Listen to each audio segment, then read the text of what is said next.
Ya, shalom Bapak Ibu, saudara-saudari yang dikasihi Tuhan. Kita berjumpa kembali dalam pendalaman Alkitab Matius ya, yang pada kesempatan ini sudah sampai di Matius 5 ayat 21 sampai 32 ya, Matius 5 ayat 21 sampai 32. Baik, untuk memulai pembahasan kita, saya minta Pak Ayong untuk membaca terlebih dahulu. Silakan Pak Ayong. Matius 5 ayat 21 sampai ke 32. Demikian firman Tuhan. Kamu telah mendengar yang difirmankan kepada nenek moyang kita. Jangan membunuh. Siapa yang membunuh harus dihukum. Tetapi aku berkata kepadamu, setiap orang yang marah terhadap saudaranya harus dihukum. Siapa yang berkata kepada saudaranya kafir harus dihadapkan ke mahkamah agama. Dan siapa yang berkata jahil harus diserahkan ke dalam neraka yang menyala-nyala. Sebab itu, jika engkau mempersembahkan persembahanmu di atas mezbah dan engkau teringat akan sesuatu yang ada dalam hati saudaramu terhadap engkau, tinggalkanlah persembahanmu di depan mezbah itu dan pergilah berdamai dahulu dengan saudaramu. Lalu kembali untuk mempersembahkan persembahanmu itu. Segeralah berdamai dengan lawanmu selama engkau bersama-sama dengan dia di tengah jalan. Supaya lawanmu itu jangan menyerahkan engkau kepada hakim, dan hakim itu menyerahkan engkau kepada pembantunya, dan engkau dilemparkan ke dalam penjara. Aku berkata kepadamu, sesungguhnya engkau tidak akan keluar dari sana sebelum engkau membayar hutangmu sampai lunas. Kamu telah mendengar firman, jangan berzina. Tetapi aku berkata kepadamu, setiap orang yang memandang perempuan serta menginginkannya, sudah berzina dengan dia di dalam hatinya. Maka jika matamu yang kanan menyesatkan engkau, cungkilah dan buanglah itu. Karena lebih baik bagimu jika satu dari anggota tubuhmu binasa, daripada tubuhmu yang dengan utuh dicampakkan ke dalam neraka. Dan jika tanganmu yang kanan menyesatkan engkau, penggallah dan buanglah itu. Karena lebih baik bagimu jika satu dari anggota tubuhmu binasa, daripada tubuhmu yang utuh masuk neraka. Telah difirmankan juga, siapa yang menceraikan istrinya harus memberi surat cerai kepadanya. Tetapi aku berkata kepadamu, setiap orang yang menceraikan istrinya kecuali karena zina, ia akan menjadikan istrinya berzina. Dan siapa yang kawin dengan perempuan yang diceraikan, ia berbuat zina. Ya, demikian firman Tuhan. Ya. Ya, baik, terima kasih Pak Ayong. Bapak Ibu saudara-saudari yang dikasihi Tuhan, untuk pembahasan kali ini kita masuk ke dalam bagian dari khotbah di bukit yang biasa disebut antitesis. Antitesis itu artinya pertentangan. Nah, dalam bagian ini Tuhan Yesus bersabda, kamu telah mendengar yang difirmankan, tetapi aku berkata kepadamu, Nah, jadi karena Tuhan Yesus seperti membuat pertentangan, bagian ini disebut antitesis. Ya, jadi sebetulnya antitesis tidak berarti Yesus mengajarkan sesuatu yang bertentangan dengan perjanjian lama, bukan. Tetapi lebih kepada Yesus mengungkapkan gagasan baru. Gagasan baru yang berbeda dengan apa? Berbeda dengan tafsiran atau aplikasi perjanjian lama yang salah. Yang selama ini diajarkan kepada umat oleh orang Farisi dan ahli-ahli Taurat. Jadi Yesus meluruskan, membenarkan pemahaman yang keliru. Tujuannya seperti itu. Nah, di sini berdasarkan Ulangan 22 ayat 8, para ahli Taurat dan orang Farisi dikatakan membangun pagar di sekeliling Taurat. Ya, nah di sini saya mengutip dari Pirkei Avot 1 ayat 1, yaitu tulisan etis dan ajaran rabbinik. Dikatakan begini, Musa menerima Taurat di Sinai dan meneruskannya kepada Yosua. Yosua kepada para tua-tua, dan para tua-tua kepada para nabi, dan para nabi kepada para pemimpin majelis agung. Mereka mengatakan 3 hal. Bersabarlah dalam keadilan, tumbuhkanlah banyak murid, dan bangunlah pagar di sekeliling Taurat.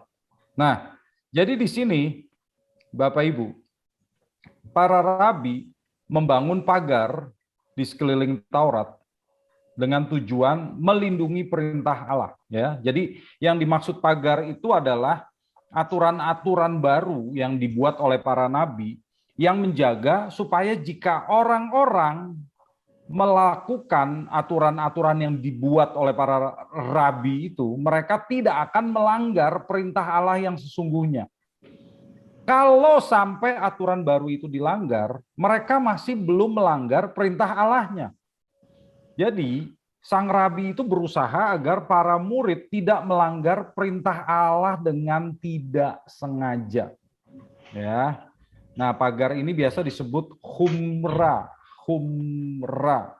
Nah, saya kasih contoh yang agak beda dengan apa yang diajarkan Yesus di sini. Bapak Ibu tahu nggak kalau di dalam Perjanjian Lama di Taurat ada hukum yang mengatakan jangan kamu memasak anak kambing dalam susu induknya. Ya. Nah, para rabi membuat pagar dengan cara begini. Melarang orang makan daging bersama dengan keju. Daging itu anak kambing, ya, keju itu susunya. Nah, jadi kalau orang Yahudi tidak akan makan cheeseburger karena di situ ada daging nempel dengan keju. Nah, itu nggak boleh tuh menurut pagar yang dibuat oleh para rabi. Lalu para rabi juga mengatur kalau makan daging dengan makan susu jaraknya berapa lama? Ada yang mengatakan 2 jam, ada yang 5 jam, ada yang 30 menit cukup. Nah, itu para rabi membuat pagar ya, supaya orang tidak melanggar hukum yang dikatakan jangan memasak anak kambing dalam susu induknya. Jadi mereka membuat pagarnya. Nah, di sini kita bisa melihat bahwa Tuhan Yesus pun membangun pagar di sekeliling Taurat. Tapi bedanya, sebelumnya di pertemuan yang lalu, ayat 17, Matius 5 ayat 17, Yesus sudah bersabda bahwa dia datang bukan untuk meniadakan hukum Taurat, melainkan untuk menggenapinya. Nah, di sini Tuhan Yesus mengatakan bahwa tafsiran dialah yang paling benar. Dan sebagai penggenapan Taurat, karena dia mengatakan, aku menggenapi Taurat, maka tafsiran Yesus jadi firman Allah, setara dengan Taurat. Nah, catatan atas tafsiran Yesus itu jadi kitab suci. Kalau sekarang kita nggak menganggap ini sebagai sesuatu yang bermasalah atau kontroversial gitu ya. Tapi sebetulnya pernyataan Yesus itu kontroversial karena dia mengangkat sabdanya setara dengan perjanjian lama. Jadi orang-orang di zaman itu, para rabi, ahli Taurat, melihat ini orang berani sekali mengangkat ajarannya setara dengan Taurat. Ya.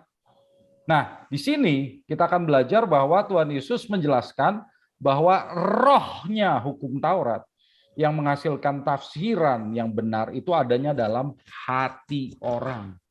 Jadi, roh hukum Taurat itu terkait dengan apa motivasi dan tujuan kita.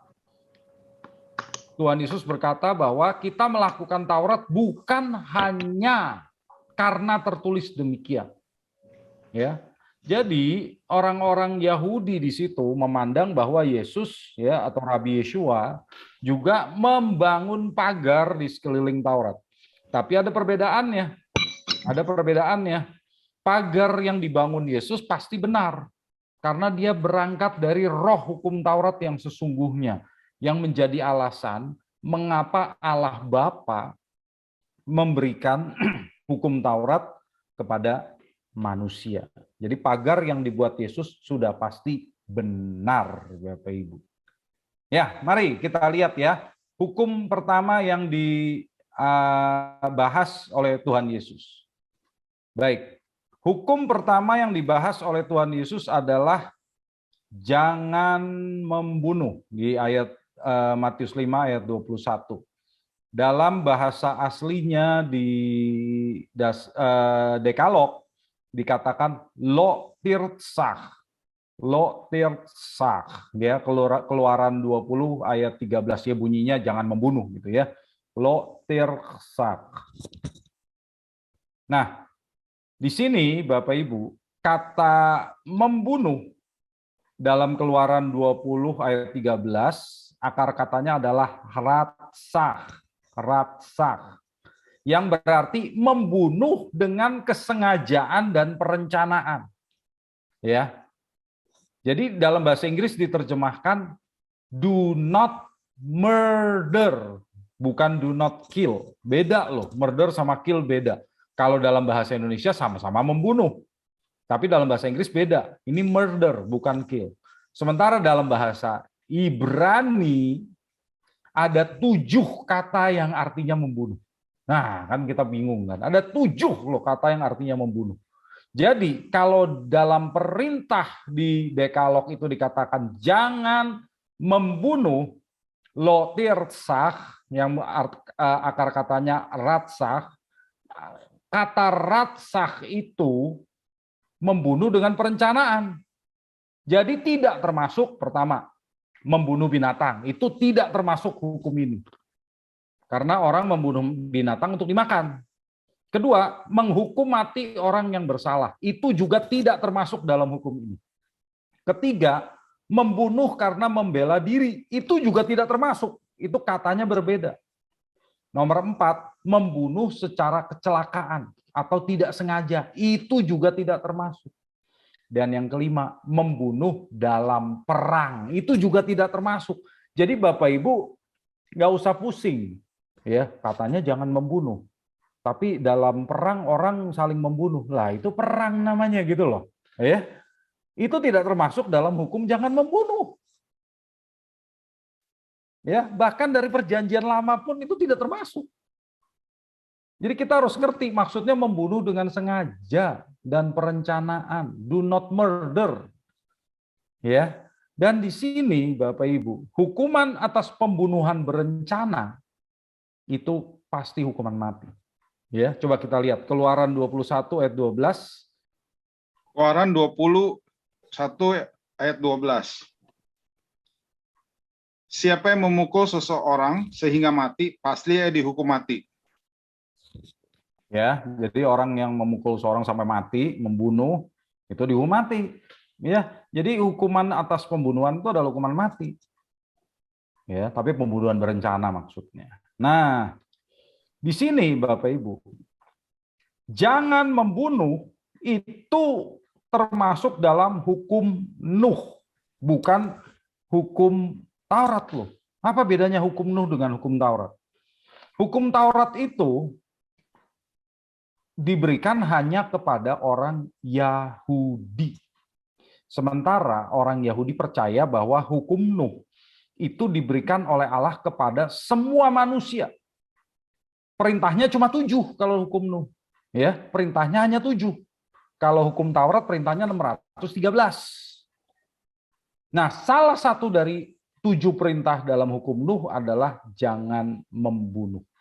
Nah, orang Yahudi percaya bahwa orang-orang non-Yahudi yang menjalankan 7 hukum Nuh akan diselamatkan.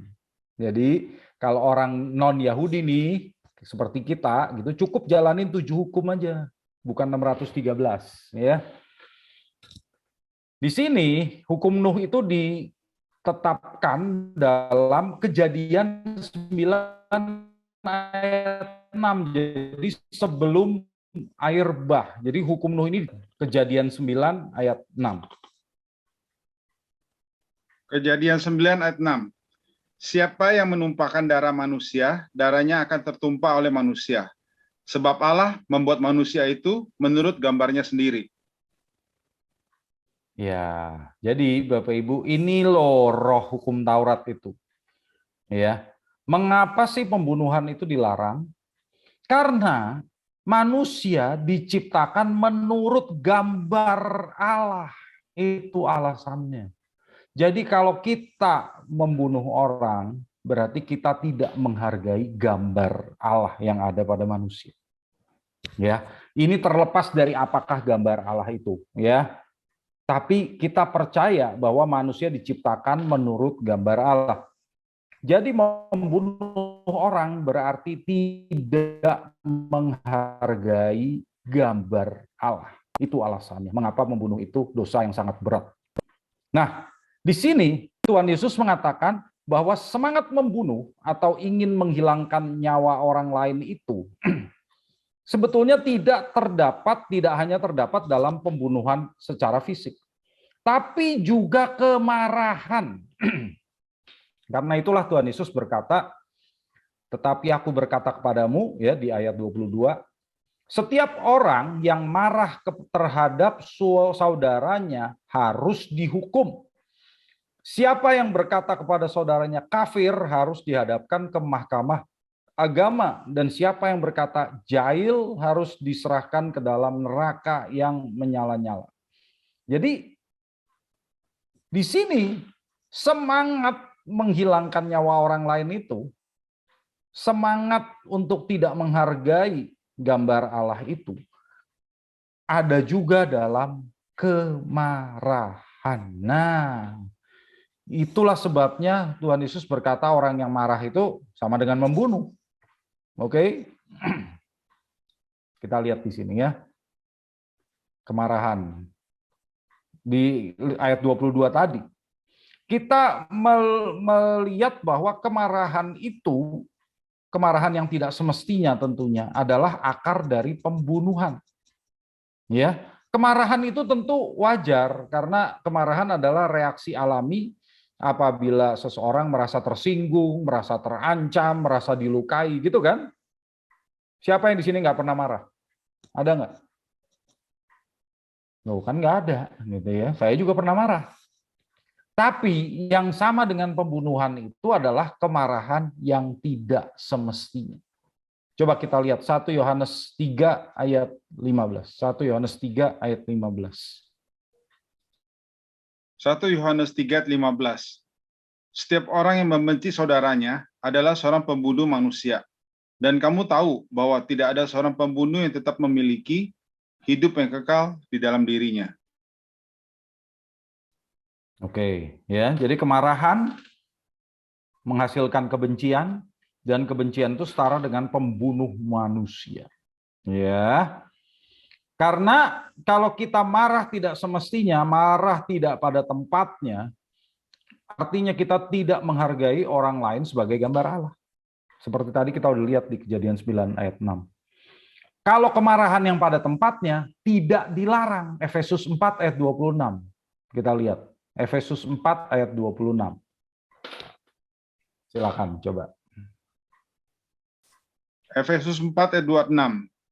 Apabila kamu menjadi marah, janganlah kamu berbuat dosa. Janganlah matahari terbenam sebelum padam amarahmu. Iya. Kalau dalam bahasa aslinya sebetulnya lebih keras lagi. Jadi bukan apabila kamu marah, bukan. Kalau dalam bahasa Yunaninya diterjemahkannya seharusnya marahlah kamu, tapi jangan berbuat dosa. Nah, jadi marah ya marah, tapi jangan berbuat dosa. Gitu. Ya. Jadi marah yang wajar, marah yang diizinkan, marah yang kudus itu apa sih sebetulnya? Di sini di Alkitab Tuhan Yesus pun marah.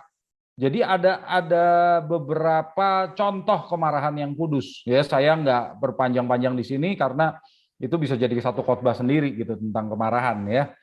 Tapi saya kasih contoh aja bahwa marah yang benar contohnya adalah marah terhadap kejahatan.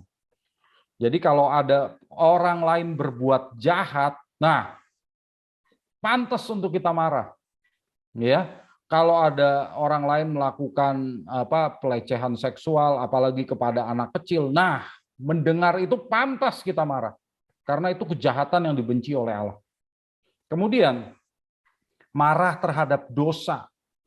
Kalau kita melihat dosa, bahkan kita sendiri yang berbuat dosa, melanggar kekudusan Allah, maka pantas bagi kita untuk marah. Ya, Tuhan pun marah kalau melihat yang seperti itu. Tapi kalau kita marah hanya karena kita tersinggung gitu ya, lalu kita membenci orang lain, nah itu Bisa jadi kemarahan yang tidak pada tempatnya. Ya, hati-hati Bapak Ibu, hati-hati. Nah, di sini Tuhan Yesus kan tadi berkata bahwa kalau menyebut saudaranya kafir harus dihadapkan ke mahkamah agama gitu ya. Jahil harus dilemparkan neraka. Apa maksudnya? Nah, ini kita mau belajar ya. Di sini para rabi juga menulis hal yang serupa.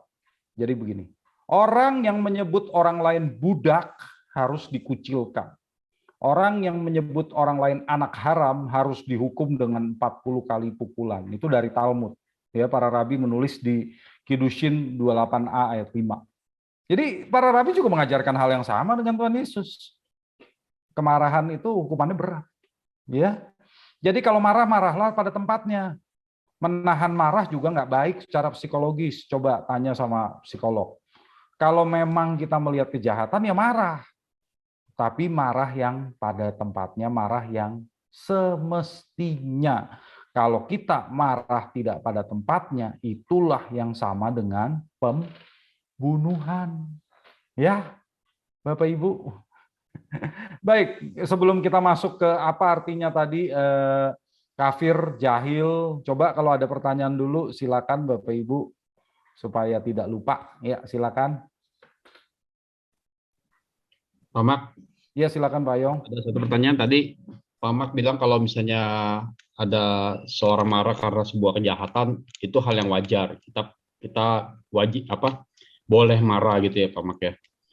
Ya. Dalam hal ini apakah itu bisa dikategorikan itu menghakimi nggak Pak Mak? Bukan menghakimi kali ya Pak Yong ya. Jadi kita kan mengetahui bahwa kejahatan itu kejahatan yang memang kejahatan berat gitu ya. Seperti kita mendengar berita di mana orang berlaku sangat tidak adil gitu ya. Saya juga cukup bisa dikatakan marah juga dengar berita sinode terbesar di Amerika ada skandal seks puluhan tahun coba. Yang ditutup-tutupin itu kan keterlaluan. Ya, jadi kalau kita tahu berita kejahatan yang seperti itu ya pantas. Ya, tapi lihat apa kata Alkitab di Efesus 4 ayat 26 gitu ya. Jangan matahari terbenam sebelum reda amarahmu gitu. Jadi bukan kita tuh kalau marah juga terkendali gitu ya. Marah sama orang lain yang jahat boleh, tapi terkendali. Nggak boleh nggak terkendali gitu aja sih. Ya nggak menghakimi lah, itu nggak menghakimi. Oke, Pak Mak, thank you Pak. Ya. Oke, nah jadi di ayat 52 itu Tuhan Yesus mengatakan hukuman-hukumannya. Kalau dikatakan kemarahan yang tidak semestinya itu sama dengan pembunuhan. Tuhan Yesus mengatakan bahwa hukumannya adalah dibawa ke pengadilan. Maksudnya pengadilan lokal, dalam bahasa aslinya krisis. Pengadilan lokal, ya. Jadi marah itu ada tingkatannya.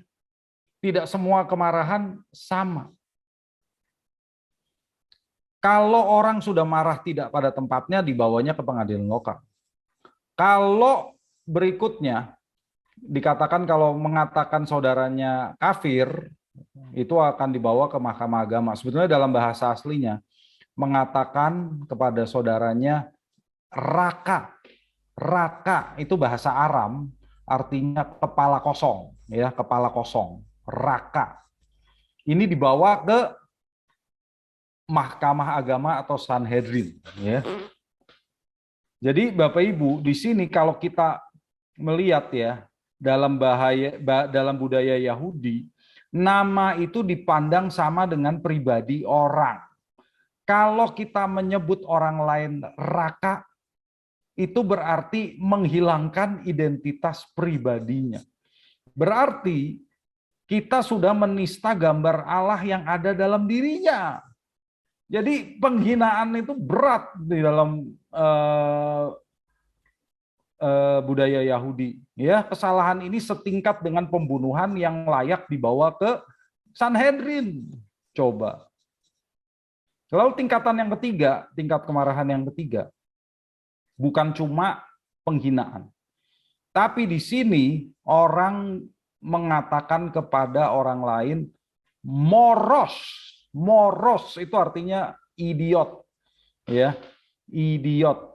Kalau dalam bahasa Inggris jadi kata moron sekarang, ya. Nah, di sini bukan cuma penghinaan, tapi sudah kekejaman. Karena yang dimaksud oleh Tuhan Yesus bukan hanya menghilangkan identitas pribadi seseorang, tapi sudah mengandung konotasi negatif. Karena orang yang disebut idiot, moros, itu dianggap penyembah berhala dan orang-orang ateis. Coba lihat Mazmur 14 ayat 1. Mazmur 14 ayat 1. Silakan. Mazmur 14 ayat 1. Untuk pemimpin biduan dari Daud, orang bebal berkata dalam hatinya, tidak ada Allah, busuk dan jijik perbuatan mereka. Tidak ada yang berbuat baik. Ya, jadi ini mengatakan orang lain sebagai orang yang tidak percaya adanya Allah. Nah, itu sudah kekejaman artinya. Jadi kalau dalam pengertian kita sekarang, ya, di sini mereka yang tingkatannya sudah penghinaan dan kekejaman itu sudah melakukan fitnah dan pembunuhan karakter, Bapak Ibu. Fitnah dan pembunuhan karakter. Itu hukumannya apa? Dilemparkan ke neraka yang menyala-nyala. Yena tu piros, neraka yang berapi. Coba. Jadi kalau kita tahu kan ada pepatah yang mengatakan bahwa fitnah itu lebih kejam dari pembunuhan, gitu kan? Benar nggak kalau menurut Yesus? Benar. Benar, ya. Jadi fitnah pembunuhan karakter itu layak dihukum ke neraka kalau orangnya tidak bertobat, Bapak Ibu. Jadi itu berat sekali, kesalahan yang parah sekali, ya. Kalau orang-orang ya melakukan pembunuhan karakter kepada orang lain dengan sengaja hanya karena dia tidak puas, hanya karena dia benci, waduh. Hasilnya ya seperti ini, Bapak Ibu, itu marah tingkat ketiga yang harusnya layak dihukum ke neraka. Oke, ya, sebelum kita buka pertanyaan sedikit, coba kita lihat neraka itu apa. Nah, neraka itu dalam bahasa Yunaninya Yena.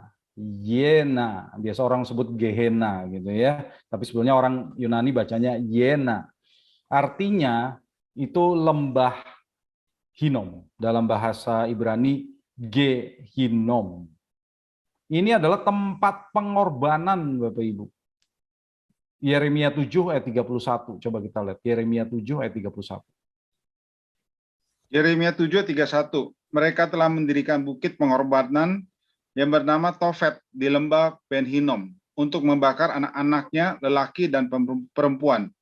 Suatu hal yang tidak pernah kuperintahkan dan yang tidak pernah timbul dalam hatiku. Nah, itu tempat pengorbanan, tempat pembakaran anak, coba mengerikan sekali kan. Kemudian setelah itu lembah Hinnom jadi tempat pembakaran sampah. Di zaman Yesus lembah Hinnom itu tempat pembakaran sampah.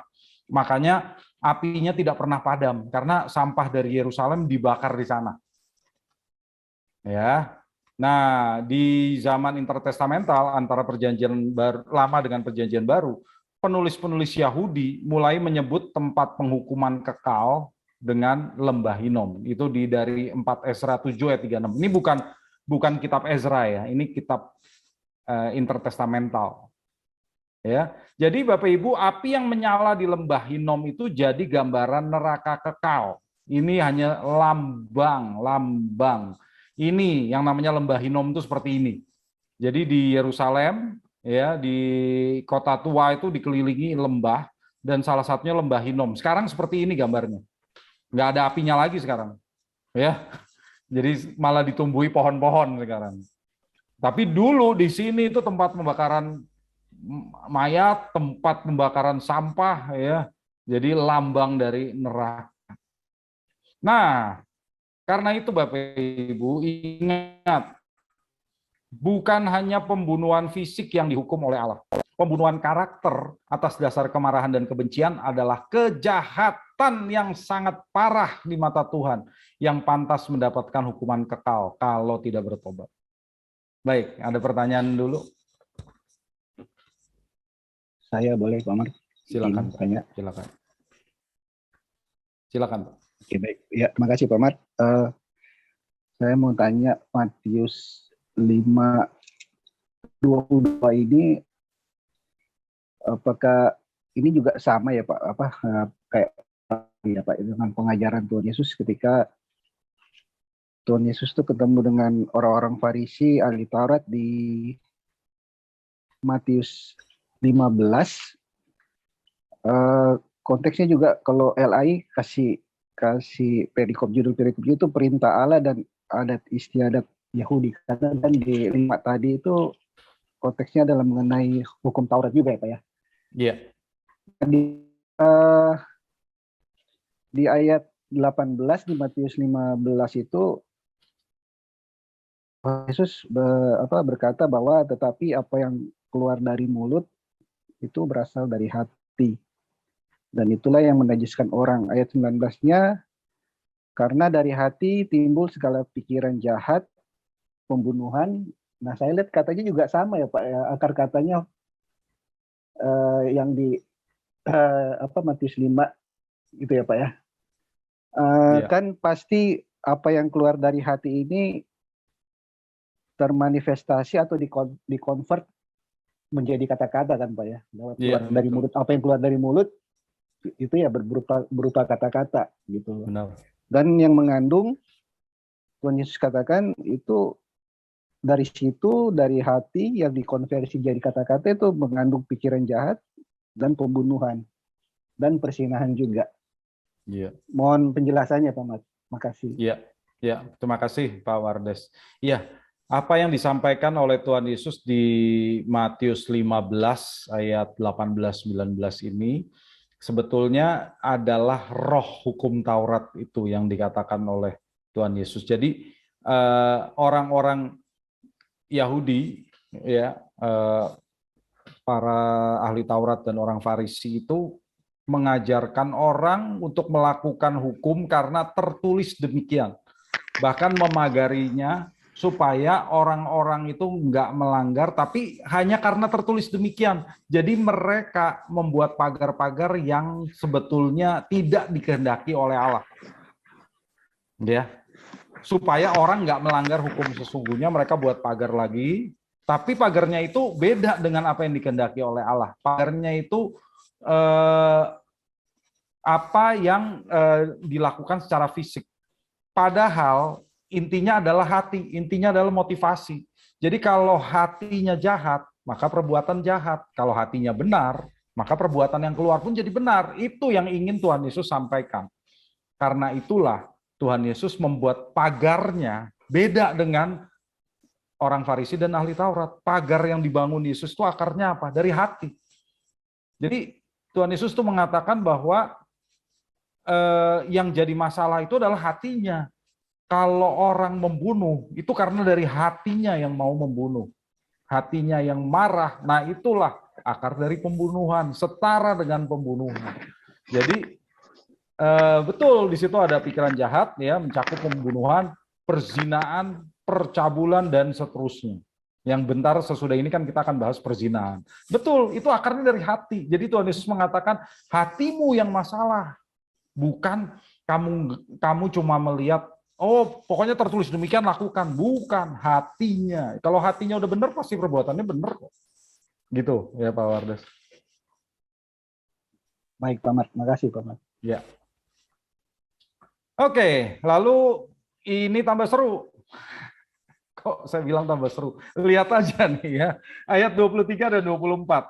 Nah, orang-orang biasa melihat ini terlalu enteng, Bapak Ibu. Benar, terlalu enteng. Padahal sebetulnya ini enggak begitu ya. Ayat 23 dan 24. Sebab itu jika engkau mempersembahkan persembahanmu di atas mezbah, dan engkau teringat akan sesuatu yang ada dalam hati saudaramu terhadap engkau, tinggalkanlah persembahanmu di depan mezbah itu. Dan pergilah berdamai dulu dengan saudaramu. lalu kembali untuk mempersembahkan persembahanmu itu. Nah, Tuhan Yesus malah memberikan obat atau pencegahan terhadap amarah. Jadi Tuhan Yesus memperlebar lagi pagarnya. Tuhan Yesus kan rabi juga yang membuat pagar, tapi pagarnya pagar yang benar. Supaya orang tidak melakukan dosa setara dengan pembunuhan, pagarnya dilebarin sama Tuhan Yesus. Ya. Dengan cara bagaimana? Dia mengajar, jika kita menyinggung hati orang lain, segeralah berdamai. Segeralah melakukan rekonsiliasi. Ya. Yesus lagi berbicara sama orang-orang Galilea, Bapak Ibu. Dan dia berkata, bahkan saat murid-murid orang-orang Galilea itu sedang mempersembahkan kurban di Bait Allah di Yerusalem, kalau lagi mau mempersembahkan kurban, mereka sadar, waduh, aku sudah menyinggung perasaan orang lain di kampung. Stop, pulang dulu ke kampung. Coba. Jadi kita kan nggak punya nuansa seperti itu, Bapak Ibu. Orang dari Galilea ke Yerusalem itu butuh waktu 2-3 hari. Yesus bilang, stop, jangan persembahkan korban, kamu pulang dulu 2-3 hari. Coba. Damai dulu sama saudaramu. Karena berdamai dengan saudaramu lebih penting daripada persembahan korban. Minta maaf dulu sama orang lain yang tersinggung akibat perbuatan kita, akibat kata-kata kita. Itu lebih penting. Itu berarti kita harus berani berkorban demi pengampunan dari orang lain. Lalu melakukan korban ulang. Karena korbannya udah di mesbah loh. Begitu kita pulang, korbannya udah dibakar. Pulang dulu, lalu balik lagi. Kasih korban baru. Waduh, itu berkorban sekali tuh. Dengan kata lain, Allah tidak berkenan atas persembahan orang yang menyinggung perasaan orang lain. Allah tidak berkenan atas persembahan orang yang menyakiti hati orang lain. Itu yang diajarkan oleh Tuhan. Ya, jadi ini pagar yang tambah lebar, yaitu hati kita. Kalau kita sadar, waduh, saya sudah menyakiti hati orang, segera berdamai. Segera berdamai, karena Tuhan tidak berkenan untuk menerima persembahan orang yang tidak berdamai dengan saudaranya. Ya, oke. Kemudian di ayat 25 dan 26 dikatakan begini. Segeralah berdamai dengan lawanmu selama engkau bersama-sama dengan dia di tengah jalan, supaya lawanmu itu jangan menyerahkan engkau kepada hakim, dan hakim itu menyerahkan engkau kepada pembantunya, dan engkau dilemparkan ke dalam penjara. Aku berkata kepadamu, sesungguhnya engkau tidak akan keluar dari sana sebelum engkau membayar utangmu sampai lunas. Nah, di sini gambarannya adalah ada orang percaya sedang menuju pengadilan bersama dengan orang yang menuntut orang percaya itu karena persoalan utang piutang. Di ayat 26 jelas ya, utang piutang. Ini jelas pengadilan non-Yahudi. Karena di hukum Yahudi itu tidak ada orang di penjara akibat utang. Jadi yang tadi soal kurban tadi itu kita seorang Yahudi menyakiti hati orang Yahudi lain. Tapi di ayat 25-26 seorang Yahudi menyakiti atau berutang kepada orang non-Yahudi. Ya, jadi perbedaannya begitu. Yang tadi orang Yahudi, sekarang orang non-Yahudi. Nah, apa pagar yang dibuat Yesus? Yesus menjelaskan bahwa larangan membunuh adalah perintah untuk menjaga hubungan yang baik dan sehat dengan sesama manusia. Ya, kalau enggak, tadi dikatakan kamu kalau enggak berdamai, kamu dipenjara sampai utang kamu lunas terbayar. Orang kalau dipenjara kan nggak bisa kerja, Bapak Ibu. Gimana caranya utangnya lunas? Ya nggak akan lunas artinya. Artinya dipenjara seumur hidup. Karena orang yang dipenjara itu nggak bisa bekerja dan tidak akan bisa bayar utang. Ya, jadi apa yang diajarkan Tuhan Yesus? Hubungan persahabatan yang rusak karena kesalahan kita adalah sama dengan pembunuhan. Yang jika tidak diperbaiki berarti utang yang tidak akan terbayar. Loh kok bisa? Iya, karena kalau kita menyakiti orang lain, sampai orang lain itu membenci kita, orang lain itu marah, yang ingin membunuh kita, berarti orang lain itu dosa pembunuhan terhadap kita. Nah, karena kita yang menyebabkan dia berdosa membunuh, berarti kita melakukan dosa setara dengan pembunuhan. Ya. Jadi, kalau kita menghormati martabat orang lain sebagai gambar Allah, itu adalah perintah yang sangat penting. Ya, bagi orang percaya, bagi kita pengikut Yesus, bagi kita murid-muridnya, menjaga hubungan baik dengan sesama, baik dengan orang percaya, maksudnya seperti di sini orang Yahudi, maupun bukan orang percaya, ya, bukan orang Yahudi, itu hal yang penting dan mendesak. Sampai mau kasih persembahan pun, stop, pulang dulu. Itu lebih penting. Dan jika kita sadar bahwa kita telah membuat suatu kesalahan kepada orang lain, kita sadar telah menyinggung perasaan orang lain, ada tanggung jawab kita adalah untuk segera berdamai dan berekonsiliasi. Jika kita tidak melakukannya, itu dosa yang setara dengan pembunuhan. Oke? Baik, ada pertanyaan dulu soal jangan membunuh, silakan. Ya, Pak Mak. Saya mau tanya nih, Pak Mak. Ya, silakan. Ini urusannya belibet nih ya, Pak Mak ya. Kalau mendengar hal ini ya. Kalau dikatakan sini, kalau kita mau mempersembahkan korban, kita harus berdamai dulu. Kalau kita telah bersalah, membuat masalah kepada saudara atau teman atau siapa gitu ya, Pak ya. Iya. Jadi kalau kita nggak membereskan itu kan nggak berkenan. Betul, saya setuju dengan hal ini. Tapi yang jadi permasalahannya, Pak, kalau kita yang bukan jadi batu sandungan, malah orang lain yang menyandung-nyandung diri ke kita gitu. Maksudnya gini, orang itu sendiri yang menyimpan kebencian yang tanpa sebab, yang tanpa alasan gitu. Ya mungkin menurut dari pola pikir atau pandang mereka, orang yang menganggap saya tuh salah atau gimana gitu misalnya, contohnya Pak ya. Itu bagaimana Pak? Masalahnya kalau kita membenci orang, kita bereskan dulu, itu oke. Tapi kalau orang yang membenci kita tanpa sebab yang kita nggak ketahui, apakah persembahan kita itu gimana Pak? Kalau misalnya kita bertindak pun, dia tetap aja itu pola sudut pandang mereka gitu Pak. Iya. Gimana Pak? Oke, Pak Yong, thank you. Thank you. Iya. Oke. Ya, jadi kita di perintah Tuhan itu adalah kita menghargai orang lain sebagai gambar Allah. Ya, dan kita juga pantas dihargai sebagai gambar Allah, sebagai balasannya. Maka kalau orang lain membenci kita tanpa sebab, dan kita sudah bertanya, apa sih masalah kamu dengan saya? Apa kesalahan saya? Kalau saya salah, saya minta maaf. Tapi tetap saja dia membenci kita. Kita tidak bisa memaksa dia untuk tidak membenci kita. Betul nggak? Dia berdosa jelas. Dia berdosa setara pembunuhan kalau membenci kita tanpa alasan. Dia yang berdosa. Tapi kalau kita memang nggak punya kesalahan apa-apa sama dia, ya sudah. Kita sudah minta klarifikasi, tapi dia tetap begitu. Ya kita nggak bisa memaksa dia untuk menyukai kita gitu ya. Kita tidak bisa memaksa dia untuk mengasihi kita. Ya udah, terima aja.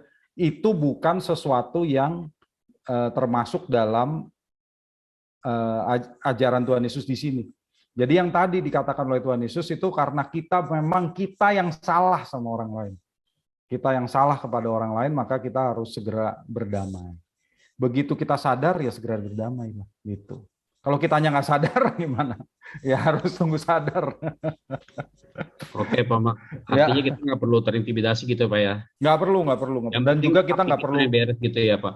Ya, kita nggak perlu juga memaksa dia untuk mengasihi kita gitu ya, nggak perlu lah. Oke. Ya nggak apa-apa gitu. Thank you, Pak Mak. Ya. Baik, ada lagi Pak Ferry?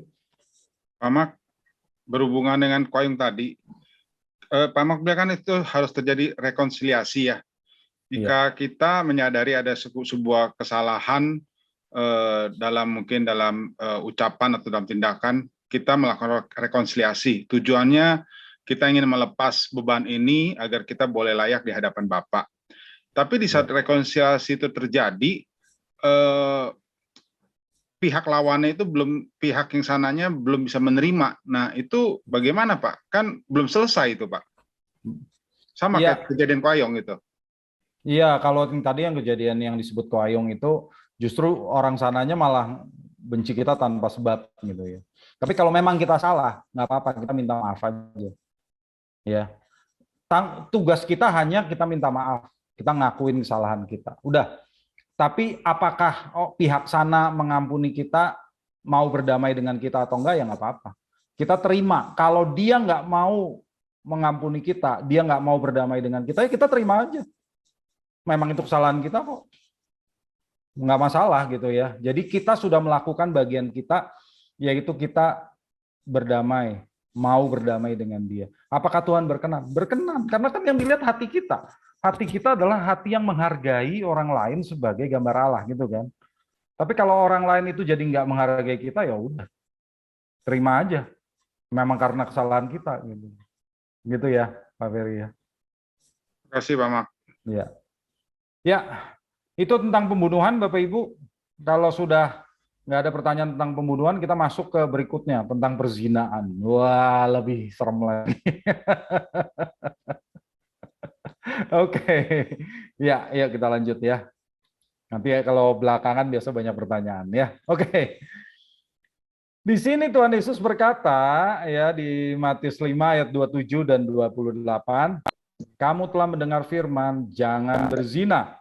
Tetapi aku berkata kepadamu, setiap orang yang memandang perempuan serta menginginkannya sudah berzina dengan dia di dalam hatinya. Nah, ini Tuhan Yesus juga kembali mengutip Dekalog. Ya, Keluaran 20 ayat 14, jangan berzina. Tetapi Tuhan Yesus menggabungkannya dengan perintah yang terakhir, nomor 10. Kalau di Keluaran 20 ayat 17 dikatakan, jangan mengingini rumah sesamamu, jangan mengingini istrinya, atau hambanya laki-laki, atau hambanya perempuan, atau lembunya, atau keledainya, atau apapun yang dipunyai sesamamu. Jangan mengingini. Jadi Tuhan Yesus menggabungkan dua hukum, yaitu jangan berzina dan jangan mengingini. Ya.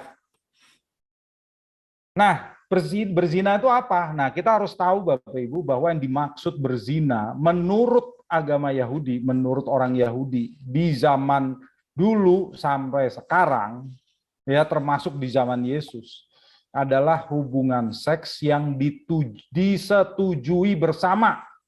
Kalau salah satu pihak tidak setuju namanya pemerkosaan, ya. Jadi dua-duanya setuju. Dilakukan secara sengaja. Ya, jadi sengaja loh, bukan dipaksa, bukan sengaja, bukan nggak sengaja. Jadi bukan salah satu pihak itu dikasih obat tidur gitu, bukan. Dua-duanya sadar sengaja oleh seorang laki-laki, laki-lakinya boleh lajang atau boleh juga sudah menikah dengan istri orang lain. Ya, ini mitzvot nomor 347 menurut Maimonides atau Moshe ben Maimon, ya. Jadi ini larangan nomor 347. Jadi perzinaan itu harus antara laki-laki mau menikah atau belum, satu lagi dengan istri orang lain. Jadi kalau perempuannya bukan istri orang lain, itu bukan perzinaan. Ini menurut agama Yahudi. Jadi mohon dipahami dulu ya. Jadi kalau perempuannya belum menikah, itu bukan perzinaan. Kalau perempuannya itu istri orang lain, baru itu perzinaan. Ya, mohon dipahami dulu supaya cara berpikir kita sama. Ini bukan perzinaan menurut orang modern di zaman ini, bukan. Ya, hukumnya sebetulnya mengatur seperti itu. Dan hukuman perzinaan adalah mati. Ya. Baik untuk si laki-laki maupun si perempuan. Dan perempuan yang sudah bertunangan dengan orang lain juga dianggap istri. Coba kita lihat dulu Ulangan 22, ayat 22 sampai 24. Ulangan 22, ayat 22 sampai 24. Ulangan 22 ayat 22. Apabila seseorang kedapatan tidur dengan seorang perempuan yang bersuami, maka haruslah keduanya dibunuh mati. laki-laki yang telah tidur dengan perempuan itu, dan perempuan itu juga. Demikianlah harus kau hapuskan yang jahat itu dari antara orang Israel. Ayat 23, apabila ada seorang gadis yang masih perawan dan yang sudah bertunangan, jika seorang laki-laki bertemu dengan dia di kota dan tidur dengan dia, maka haruslah mereka keduanya kamu bawa keluar ke pintu gerbang kota dan kamu lempari dengan batu sehingga mati.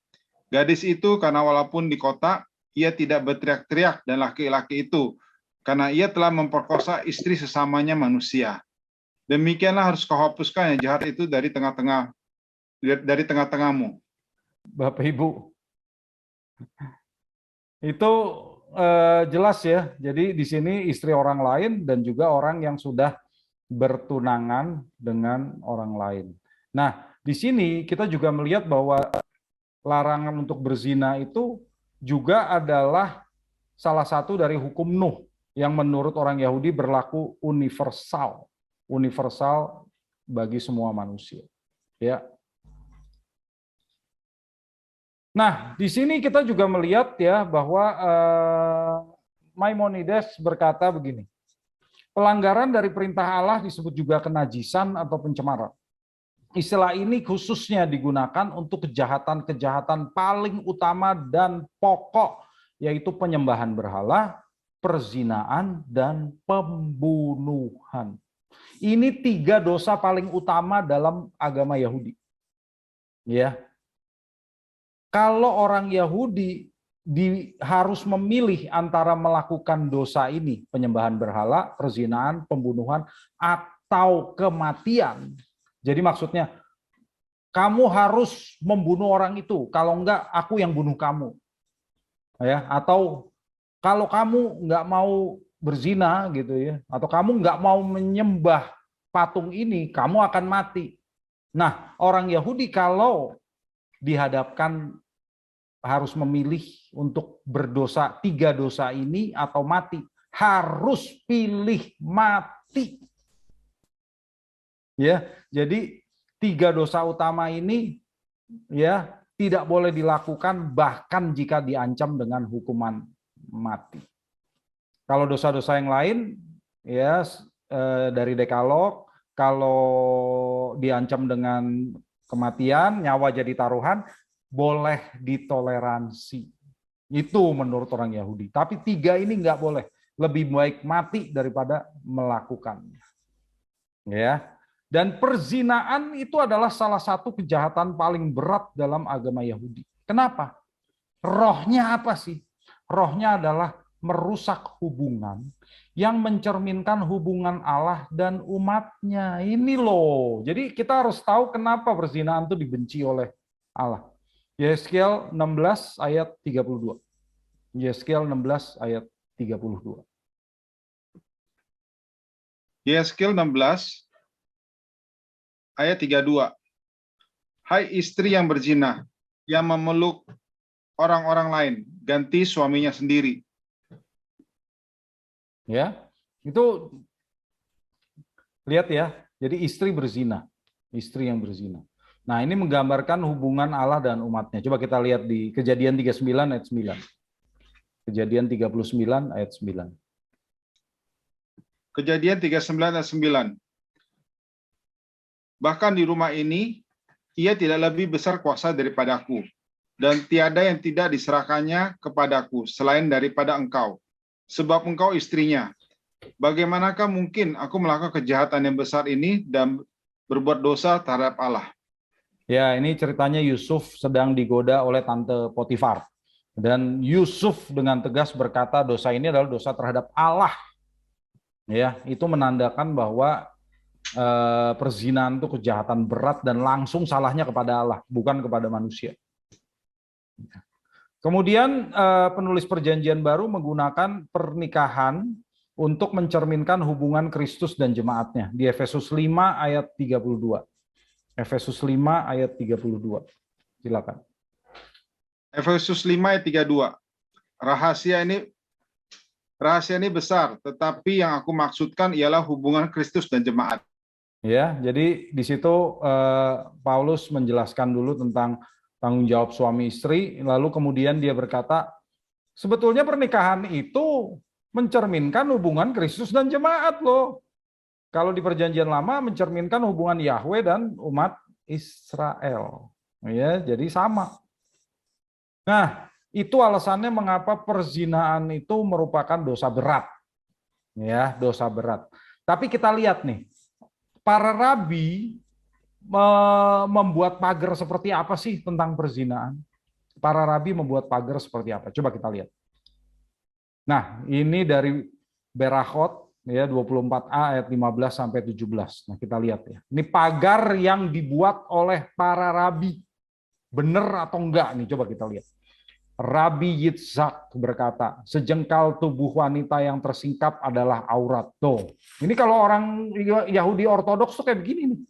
Semua orang yang memandang kelingking seorang perempuan dianggap sama seperti jika dia memandang kemaluannya yang telanjang. Coba, ini kata Rabi loh. Bahkan itu juga termasuk untuk istrinya sendiri. Coba, ini gimana sih ini? Dalam hal membaca Shema, seorang tidak boleh membaca Shema di depan sejengkal tubuh istrinya yang tersingkap. Rav Hisda berkata, bahkan kaki perempuan yang tersingkap adalah aurat. Shmuel lebih lanjut menyatakan suara perempuan yang menyanyi dipandang aurat. Demikian juga Rav Sheshet menyatakan bahkan rambut seorang perempuan dianggap aurat. Nah, coba kalau kita lihat ini ajaran para rabi, ya, ada orang-orang Yahudi terutama yang ortodoks memandang perempuan itu sebagai sesuatu yang menjijikkan, ya. Karena itu nggak heran Bapak Ibu kalau Bapak Ibu pernah lihat di berita atau di foto gitu ya, orang Yahudi Ortodoks yang menutup diri dari segalanya. Jadi kalau keluar rumah nggak lihat apa-apa gitu ya. Bahkan di pesawat pun dia tutup mukanya supaya nggak kelihatan apa-apa. Iya, kalau ultra Ortodoks tuh sampai seperti itu. Menurut mereka inilah pagar terhadap hukum pernikahan. Ya. Dan nggak heran kita kalau ini sudah diajarkan oleh beberapa rabi orang Yahudi di zaman Yesus. Jadi Yesus tuh lagi mau benerin. Itu salah gitu loh. Itu salah. Ya, jadi perempuan itu gambar Allah, bukan sesuatu yang menjijikkan. Yesus lagi mau membenarkan. Ya. Nah, sebaliknya coba, sebaliknya nih ya. Perhatikan baik-baik. Sebaliknya ada di Berachot juga 20a ayat 6 sampai 7 ada rabi-rabi yang bersikap sangat bertentangan dengan pagar yang dibuat oleh rabi-rabi lainnya. Nah, sekarang kita lihat nih. Rav Gidel terbiasa pergi dan duduk di gerbang tempat pemandian atau tevilah wanita. Oh, apa ini? Kita udah belajar tentang baptisan ya. Ini baptisan orang Yahudi itu kan begitu. Ada tempat pemandiannya, tevilah, dan kalau perempuan setiap bulan setelah selesai datang bulan harus mandi di tempat pemandian ini untuk pentahiran. Ya. Nah, si rabi ini dia duduk di sana coba. Ngapain liatin perempuan? Dia berkata kepada mereka, benamkan dirimu begini dan benamkan dirimu begitu. Jadi dia nyuruh perempuan ya ngajarin kamu masuknya begini gitu loh ke dalam airnya. Orang-orang bijak bertanya kepadanya, "Guru, tidakkah engkau takut terhadap keinginan jahat?" Dia berkata kepada mereka, "Di matamu mereka setara dengan angsa putih," katanya begitu. Waduh, ini sok suci. Kemudian ada rabi lain nih, Rabi Yohanan terbiasa pergi dan duduk di gerbang tempat pemandian wanita. Sama ya, suka nungguin perempuan di situ. Rabi Yohanan yang terkenal tampan luar biasa menjelaskan hal ini dan berkata, ketika anak-anak perempuan Israel keluar dari pemandian mereka, mereka akan melihatku dan akan mempunyai anak-anak seindah aku. Orang-orang bijak bertanya kepadanya, "Guru, tidakkah engkau takut terhadap mata yang jahat?" Dia berkata kepada mereka, "Aku diturunkan dari benih Yusuf yang di atasnya mata yang jahat tidak berkuasa." Aduh, ini udah bertentangan bener nih. Ya. Jadi Tuhan Yesus melihat bahwa di kalangan orang Yahudi pun ada pandangan yang sangat berbeda tentang perzinaan. Ya. Dan Tuhan Yesus ingin membuat pagar yang benar, ingin membuat tafsiran yang benar. Apakah melihat perempuan itu salah? Ini kan bagi laki-laki ya. Ya enggak gitu loh. Tetapi, nah tetapinya yang penting. Apa yang diajarkan oleh Tuhan Yesus? Di sini di ayat 28, yang tidak boleh itu apa? Menginginkannya. Epithimeo. Epithimeo artinya mendambakan atau bernafsu memiliki. Ya, ini pagar yang dibuat Yesus. Jadi perzinaan itu ya kalau orang menginginkan orang lain. Ya, jadi perzinaan itu bukan cuma menjaga kesucian fisik, tapi hatinya. Perzinaan memang pelanggaran terhadap kesucian pernikahan. Ya, jadi kenapa perzinaan itu salah? Karena melanggar kesucian pernikahan. Pernikahan itu adalah hubungan eksklusif, yaitu komitmen menjadi satu dalam segala aspek kehidupan. Betul nggak? Kalau Bapak Ibu menikah kan membaca janji nikah kan begitu kan? Dalam suka maupun duka, semasa sakit dan semasa sehat, dalam kelimpahan maupun kekurangan gitu kan. Makanya jadi satu, komitmen. Ya, komitmen. Nah, kalau orang melihat dan mendambakan orang lain, mendambakannya yang salah, bukan melihat. Mendambakan. Berarti dalam hatinya dia sudah memberikan diri kepada orang lain tersebut. Maka perzinaan itu bukan hanya pelanggaran terhadap komitmen pernikahan secara fisik, tetapi secara mental. Jadi dia sudah melanggar komitmen pernikahan secara mental.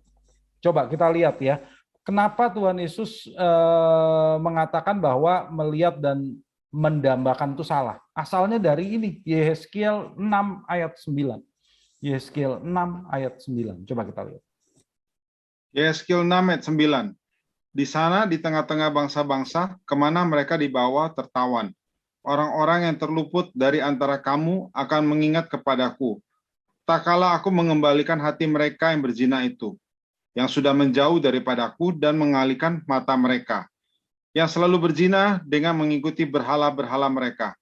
Maka mereka sendiri akan merasa mual melihat kejahatan yang mereka lakukan dan melihat segala perbuatan mereka yang keji. Ya, jadi Bapak Ibu, orang Yahudi di sini berzina dengan cara memalingkan mata mereka dari Yahweh dan memandang serta menginginkan berhala. Ya, setara ini. Jadi Tuhan Yesus memakai ayat ini untuk mendasari bahwa perzinaan itu bukan cuma perzinaan fisik, tapi kalau sudah melihat orang lain dan menginginkannya, itu zina. Karena itu melanggar hubungan eksklusif dalam pernikahan. Tapi apakah ini berarti hanya orang yang sudah menikah yang berzina? Tidak. Tidak. Jadi maksud Tuhan Yesus, perzinaan itu adalah termasuk menginginkan atau mendambakan atau memberikan diri kepada orang lain tanpa komitmen. Jadi komitmennya yang dilanggar.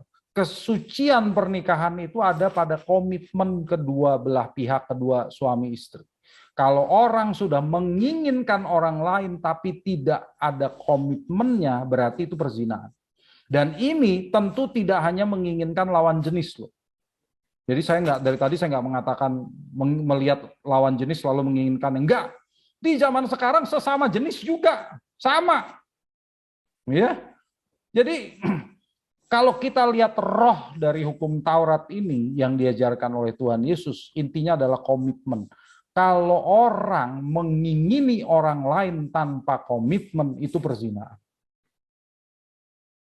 Ya, itu perzinaan. Itu melanggar kesucian pernikahan. Nah, selanjutnya Tuhan Yesus mengatakan di ayat 29 dan 30 begini.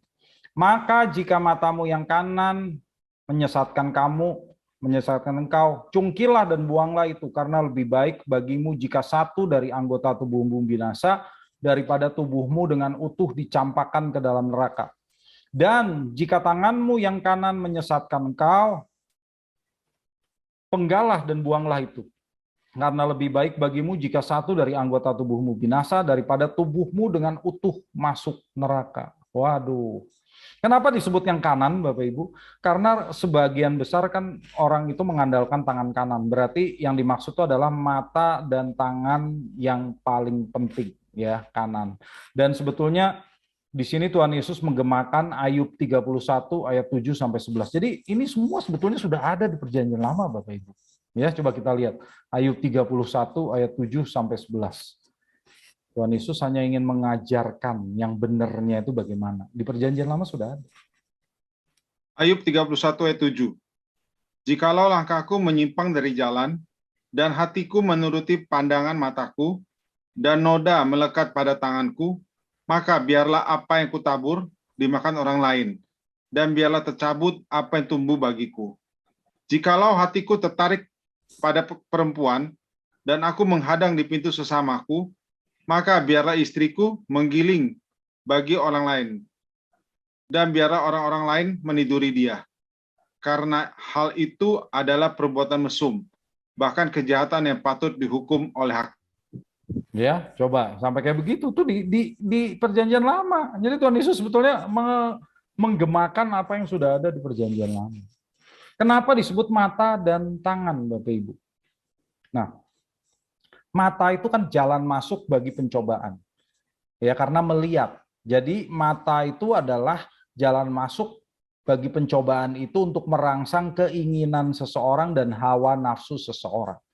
Dan tangan itu alat untuk melakukan dosa akibat hawa nafsu tersebut. Ya, artinya begitu. Mulai dari mata, keinginan muncul, lalu tangan tuh perbuatannya. Ya, ini kenapa harus dikatakan cungkil aja matanya, penggal aja tangannya? Karena komitmen terhadap keutuhan pernikahan sangat penting dan lebih penting daripada keutuhan tubuh kita. Ya, kenapa? Karena orang Yahudi tadi berkata, perzinahan itu lebih buruk daripada kematian. Kalau pilih mati daripada berzina, lebih baik pilih mati daripada berzina. Ya, jadi Tuhan Yesus mengatakan hal yang sama sebetulnya.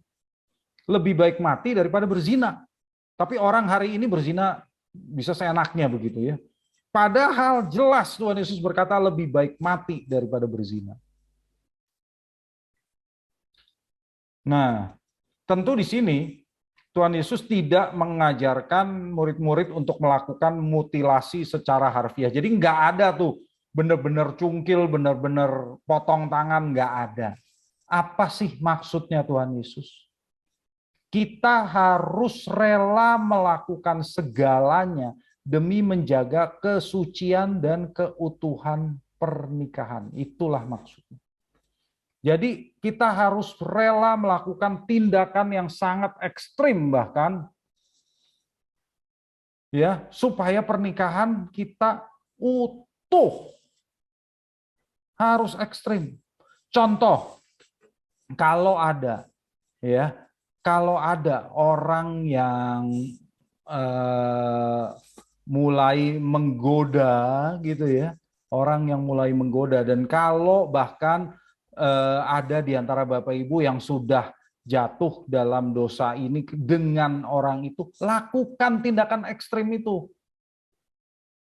Ya, potong tangan, maksudnya apa? Putuskan hubungannya dengan dia.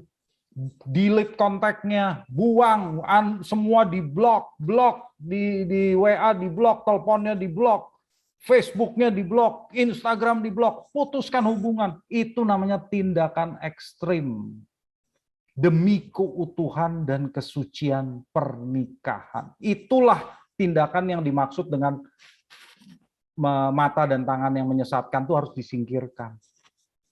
Lakukan tindakan ekstrim demi keutuhan dan kesucian pernikahan.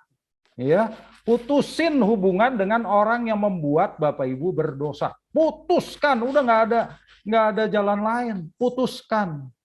Itu maksudnya Tuhan Yesus, bukan potong tangan secara nyata, secara harfiah, enggak ya, tapi putusin hubungan. Nah, di sini Bapak Gereja sejarawan Eusebius mengatakan Bapak Gereja Origenes mengebiri dirinya sendiri loh atas dasar ayat ini dan Matius 19 ayat 12. Tapi sebetulnya Origenes sendiri juga menyangkal hal tersebut dalam tulisannya. Ya. Oke. Oke, ada pertanyaan dari Pak Jerry. Tadi Pak Mak membahas bahwa dosa perzinahan di bangsa Yahudi itu hanya karena melakukan lelaki dengan istri orang lain. Ya, betul.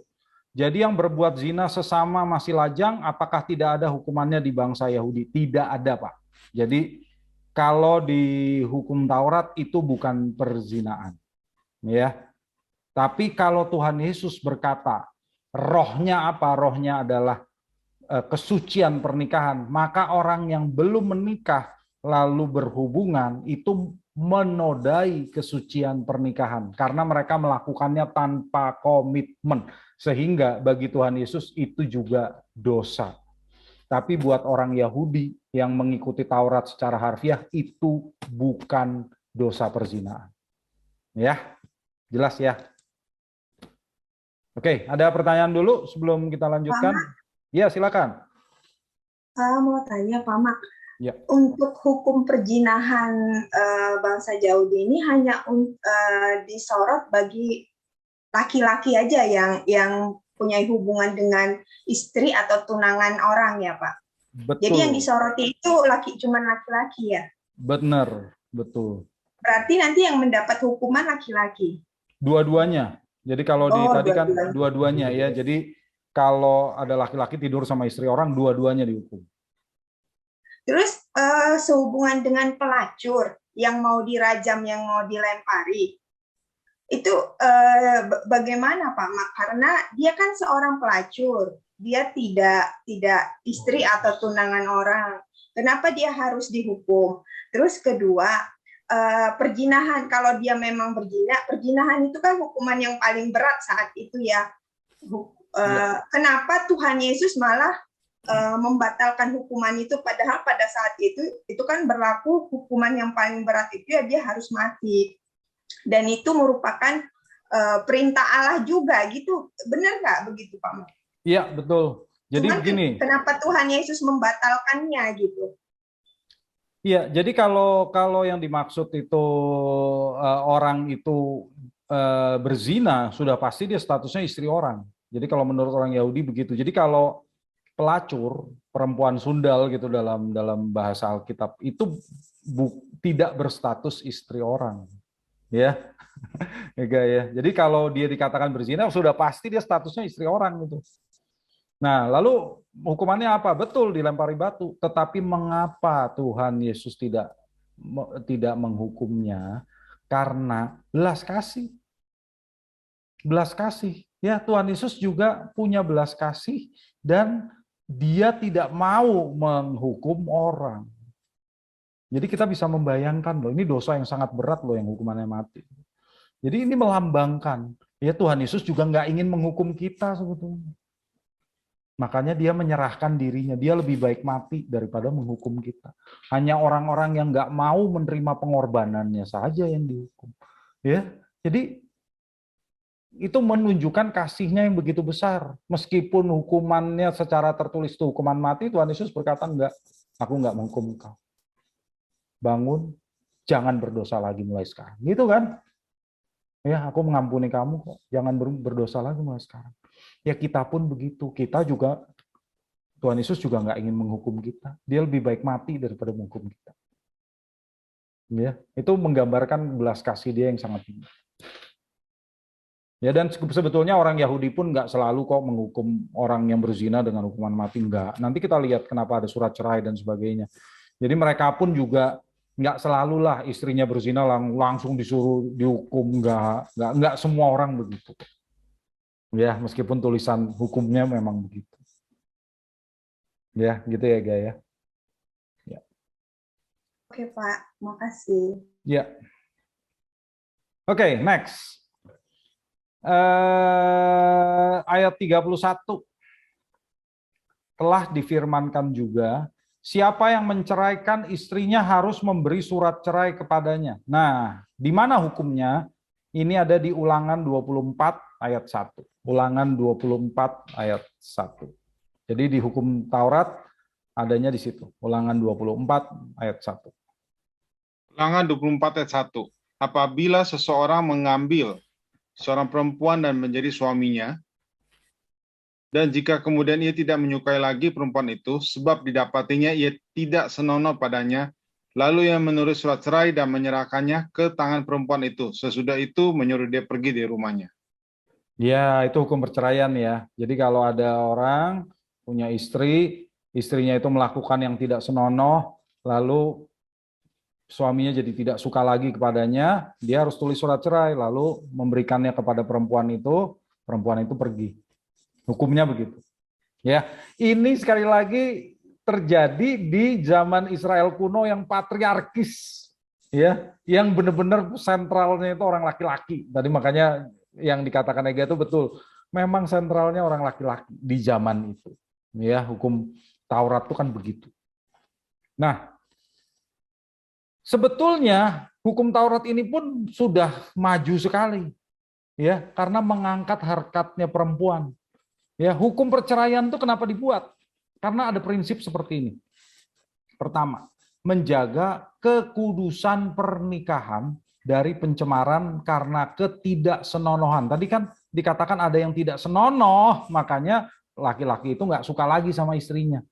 Jadi kalau ada ketidaksenonohan yang mencemari pernikahan, dalam bahasa Ibraninya erva, ya, kekudusan pernikahan itu lebih penting gitu loh. Makanya harus dilindungi pernikahan itu sehingga boleh diceraikan.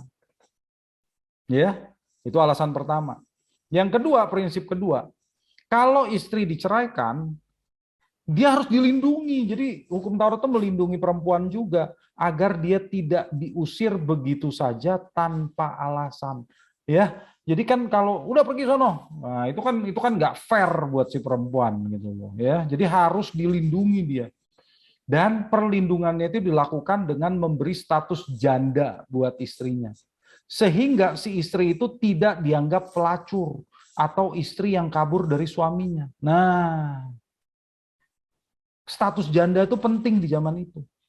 Kalau si perempuan itu statusnya janda, dia bisa menikah dengan orang lain sehingga hidupnya terpelihara. Ya. Kalau dia tidak punya status janda, nanti orang mengira dia pelacur loh.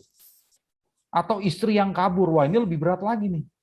Istri yang kabur, nanti dia bisa dihukum karena berzina lagi. Wah, itu lebih berat lagi. Jadi untuk melindungi si perempuan, kasihlah status janda kepada dia. Ada buktinya, si perempuan tuh bawa suratnya. Aku ini janda. Ya, kalau mau kawin sama orang lain boleh. Gitu. Ya ini di zaman itu loh, di zaman dulu ya, zaman patriarkis, Bapak Ibu ya. Perempuan tuh susah cari kerja zaman dulu, kalau nggak menikah sama orang lain, waduh, nggak bisa hidup dia. Ya. Zaman dulu nih di Israel kuno. Makanya lebih baik dia dikasih status janda supaya dia bisa hidup. Itu tujuannya untuk melindungi perempuan.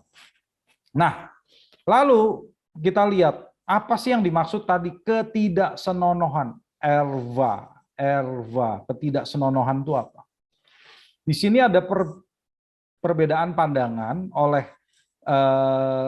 Hillel dan Shammai. Ya, ini kan dua mazhab utama dalam sekte Farisi di zaman itu. Ya, para rabi kan turunan dari orang-orang Farisi. Ya, nah, menurut Mishnah Gitin 9 ayat 10, Beit Hillel berkata, seorang laki-laki boleh menceraikan istrinya, bahkan untuk hal-hal yang sepele. Jadi ketidaksenonohan itu bahkan termasuk hal-hal yang sepele. Seperti karena masakannya gosong atau terlalu asin. Coba. Jadi kalau istrinya masakannya gosong boleh diceraikan. Itu menurut Hillel. Menurut Shammai, Beit Shammai berkata, seorang laki-laki tidak boleh menceraikan istrinya kecuali dia menemukannya terlibat dalam perzinaan. Jadi dalam hal ini Yesus lebih cocok dengan Hillel, dengan Syamai. Padahal biasanya Yesus cocoknya sama Hillel, biasanya. Cuma untuk perzinaan ternyata Yesus lebih cocok dengan Syamai. Ya. Jadi gini, Bapak Ibu, di zaman itu perdebatan mengenai apa yang dimaksud ketidaksenonohan itu menjadi topik utama kalau orang bicara soal perceraian. Bahkan sampai saat ini mungkin di kalangan orang Yahudi pun masih debat soal ini. Ya, sehingga roh aslinya dari hukum perceraian itu hilang. Roh dari hukum perceraian itu apa tadi? Menjaga kekudusan pernikahan. Ya, jadi Yesus tuh mau membenarkan, mau meluruskan. Jangan kamu debat kayak gini. Yang penting itu adalah menjaga kekudusan pernikahan. Kalau pernikahan itu sudah cemar, tidak kudus lagi, itulah yang menyebabkan perceraian terjadi. Oke? Jelas ya? Jadi kita nggak usah pusing debat seperti ini. Memang Tuhan Yesus lebih cocok dengan Syamai dalam hal ini. Karena di sini yang benar untuk kekudusan pernikahan itu hanya dicemari oleh karena perzinaan. Ya, tapi kita lihat juga kan ada orang-orang Kristen yang mengatakan, ya karena dia zina sih ya jadi saya ceraikan. Tunggu dulu. Zina yang dimaksud itu apa? Ya, itu yang penting. Coba kita lihat nih. Untuk mengetahui mengapa perceraian itu terjadi, kita harus tahu maksud dari pernikahan. Ya, pernikahan itu dimaksudkan sebagai ikatan permanen dari seorang laki-laki dan seorang perempuan menjadi satu. Kejadian 2 ayat 24 ini udah awal sekali loh, dari kejadian aja udah ada. Coba lihat. Kejadian 2 ayat 24. Kejadian 2 ayat 24. Sebab itu seorang laki-laki akan meninggalkan ayahnya dan ibunya dan bersatu dengan istrinya sehingga keduanya menjadi satu daging. Ya. Itu ikatan permanen loh. Selamanya loh pernikahan. Ya. Jadi awalnya itu memang begitu. Pernikahan itu ikatan permanen. Dan Allah tuh membenci perceraian loh. Ya, kenapa dong kalau gitu Allah mengizinkan hukum perceraian? Ya karena pernikahannya sudah dicemari, kekudusannya dinodai. Tapi kalau enggak, lihat Allah itu membenci perceraian. Coba lihat Maleakhi 2 ayat 16. Maleakhi 2 ayat 16. Maleakhi 2 ayat 16. Sebab aku membenci perceraian, firman Tuhan Allah Israel. Juga orang yang menutupi pakaiannya dengan kekerasan, firman Tuhan semesta alam. Maka jagalah dirimu dan janganlah berkhianat. Ya, jadi perceraian itu merusak ikatan permanen. Itu mengkhianati ikatan permanen itu. Karena itu Allah membenci perceraian. Kenapa Tuhan Yesus berkata orang yang bercerai, menceraikan istrinya, menyebabkan istrinya berbuat zina? Ayat 32 ya, Matius 5 ayat 32. Aku berkata kepadamu, setiap orang yang menceraikan istrinya kecuali karena zina, ia menjadikan istrinya berzina. Dan siapa yang kawin dengan perempuan yang diceraikan, ia berbuat zina. Ya, ini karena wanita yang diceraikan tadi menjadi berzina bila mana dia menikah dengan orang lain.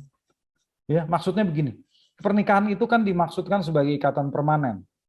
Maka di mata Allah, si perempuan yang diceraikan itu masih istrinya yang sah dari suaminya.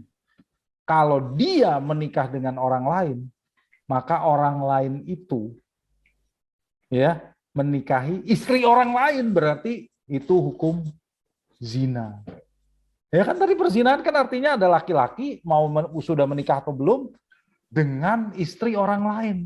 Jadi statusnya si perempuan tuh masih istri orang lain, makanya dia membuat istrinya jadi berzina. Oke, paham ya? Ya, oke. Nah, tapi sekalipun demikian, Tuhan Yesus tetap mengatakan di ayat 5, ayat 32. Ya. Oke, silakan Pak Jerry, mungkin ada pertanyaan dulu. Pak Mark, tadi, maaf ya, kamera. Tadi kan Pak Mark bilang kan status janda itu kan penting buat dia itu kan di sana waktu zaman Israel dulu kan sangat bergantung pada suami. Ketika dia diceraikan oleh suaminya, dia berhak untuk mendapatkan suami yang baru kan ya. Betul, betul. Tetapi yang tadi dibahas dianggap jadi wanita berzina gitu, jadinya saya bingung maksudnya gimana tuh, Pak? Iya, jadi di sini kan Yesus kan di ayat 32 kan berkata, setiap orang yang menceraikan istrinya kecuali karena zina. Jadi menceraikan dengan alasan yang tidak benar. Kalau alasannya karena zina, nanti apa zina itu nanti saya jelaskan sesudah ini. Itu memang perzinaan itu masih dimungkinkan karena alasan yang benar. Tapi kalau alasan yang nggak benar, maka istrinya itu sebetulnya statusnya masih istrinya meskipun sudah diceraikan. Di mata Tuhan itu tidak sah. Di mata Tuhan dia masih istrinya. Makanya istri itu jadi berzina. Gitu Pak Seri. Ya, jadi karena alasannya salah. Alasannya salah. Alasannya harus karena zina kata Yesus. Ya. Tapi kita harus lihat ya, di sini zinanya itu beda. Cukup jelas nggak Pak? Oh, jadi alasannya karena suaminya berzina gitu ya? Karena istrinya.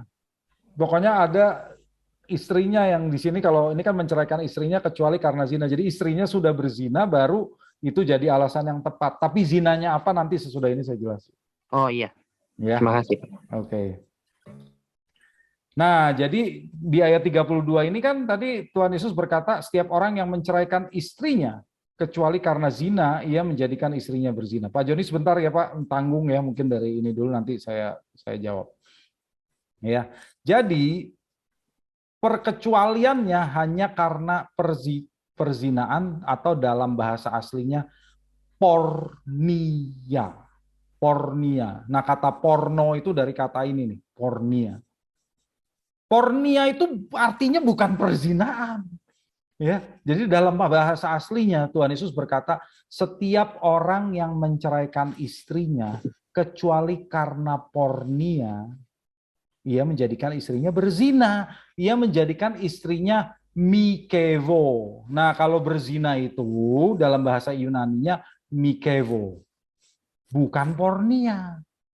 Jadi ini kata yang berbeda, tapi dalam bahasa Indonesia diterjemahkan sama. Dua-duanya zina. Salah. Pornia itu bukan zina dalam arti yang tadi. Pornia artinya lebih kepada perbuatan dosa yang dengan sengaja merusak hubungan pernikahan sehingga pernikahan itu tidak bisa diperbaiki lagi. Itu artinya pornia. Iya. Jadi bagi Yesus perlindungan kepada suami istri yang tidak bersalah kan gini loh, salah satu melakukan pornia, salah satunya kan nggak bersalah nih. Perlindungan kepada dia itu lebih penting daripada keutuhan lembaga pernikahan. Kesucian lembaga pernikahan itu sudah dinodai dan kesucian dari lembaga pernikahan lebih penting daripada keutuhan lembaga pernikahan. Ya, jadi kesuciannya lebih penting. Kalau lembaga pernikahan itu sudah jadi bahan olok-olok karena memang nggak bisa dipertahankan akibat dosa dari salah satu dari suami istri itu, ya memang udah nggak bisa dipertahankan. Gitu maksudnya pornia. Ya, jadi kita lihat contoh, saya kasih contoh pornia itu seperti apa. Di Ibrani 12 ayat 16, Esau dikatakan seorang cabul, dalam bahasa aslinya pornos. Pornos itu artinya melakukan pornia. Jadi Esau itu cabul, dia sudah melakukan pornia, dia sudah melakukan perzinaan yang dimaksud ini, padahal dia nggak berzina sama siapa-siapa secara manusiawi, ya. Tapi dia menyangkut apa sih? Menyangkut transaksi jual beli. Jadi salah satu bentuk dari pornia adalah jual diri,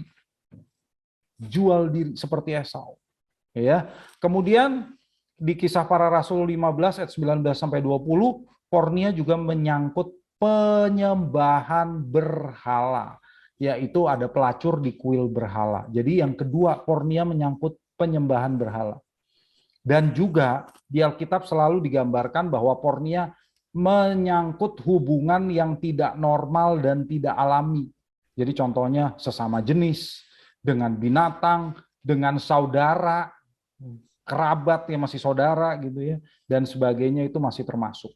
Dengan demikian jelas bahwa pornia itu berarti segala jenis tindakan ketidaksetiaan terhadap pasangannya yang sudah tidak bisa diperbaiki lagi. Jadi pornia itu adalah tindakan ketidaksetiaan terhadap pasangan yang sudah tidak bisa diperbaiki lagi. Termasuk apa? Kekerasan, penyiksaan, kejahatan yang mengancam jiwa pasangannya, dan intinya apa? Tidak lagi memandang pasangannya sebagai gambar Allah. Itulah pornia. Ya, itulah pornia. Oke, silakan Pak Joni. Terima kasih Pak Mark. Ya. Saya mau bertanya, ini ada satu kasus. Jadi ada suami, saya pernah mendengar ada kasus itu. Jadi ada suami yang dia menceraikan istrinya, kemudian kawin dengan perempuan lain. Karena istrinya cacat lah gitu Pak. Cacat, kemudian dia kawin dengan perempuan lain dan sudah punya anak 2 kalau nggak salah. Terus karena ada pendeta yang menasihati dia supaya dia harus kembali ke istrinya gitu, meninggalkan istrinya yang kedua. Dan akhirnya dia kembali ke istrinya yang pertama. Nah itu gimana itu menurut Pak Mat, benar nggak tindakannya Bapak itu? Sementara dia sudah menikah juga dengan istri yang kedua, itu sudah menikah secara gereja, sudah punya anak lagi.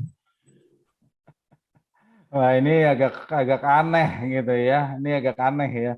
Jadi alasan pertama meninggalkan istrinya karena istrinya cacat gitu. Iya, karena waktu itu pendetanya kasih ya firman itu Pak, yang bahwa kecuali karena zina kan, menceraikan istri karena zina. Dia merasa wah istriku bukan karena zina, jadi karena khotbah itulah makanya dia mengambil kesimpulan, oh kalau gitu saya harus kembali ke istri yang lama. Iya, tapi berarti istri yang keduanya juga dia ceraikan juga dong kalau begitu kan? Iya Pak. Tapi katanya istri yang kedua menerima, karena mereka berdua mendengar firman itu gitu. Iya, ini sebenarnya kasusnya rumit ini ya. Kenapa dia dulu yang pertama dia bercerai dulu gitu kan? Dan kalau tidak salah istri yang pertama tuh lumpuh Pak, makanya dia tinggalkan. Menjadi lumpuh gitu, tadinya nggak lumpuh. Jadi lumpuh, sorry ya. Nah itu jahat itu. Itu jahat. Iya. Ya, itu jahat itu. Dan kalau dia mengalami begitu, itu perbuatan pornia itu. Suaminya yang pornia. Suami yang pornia. Jahat itu. Ya.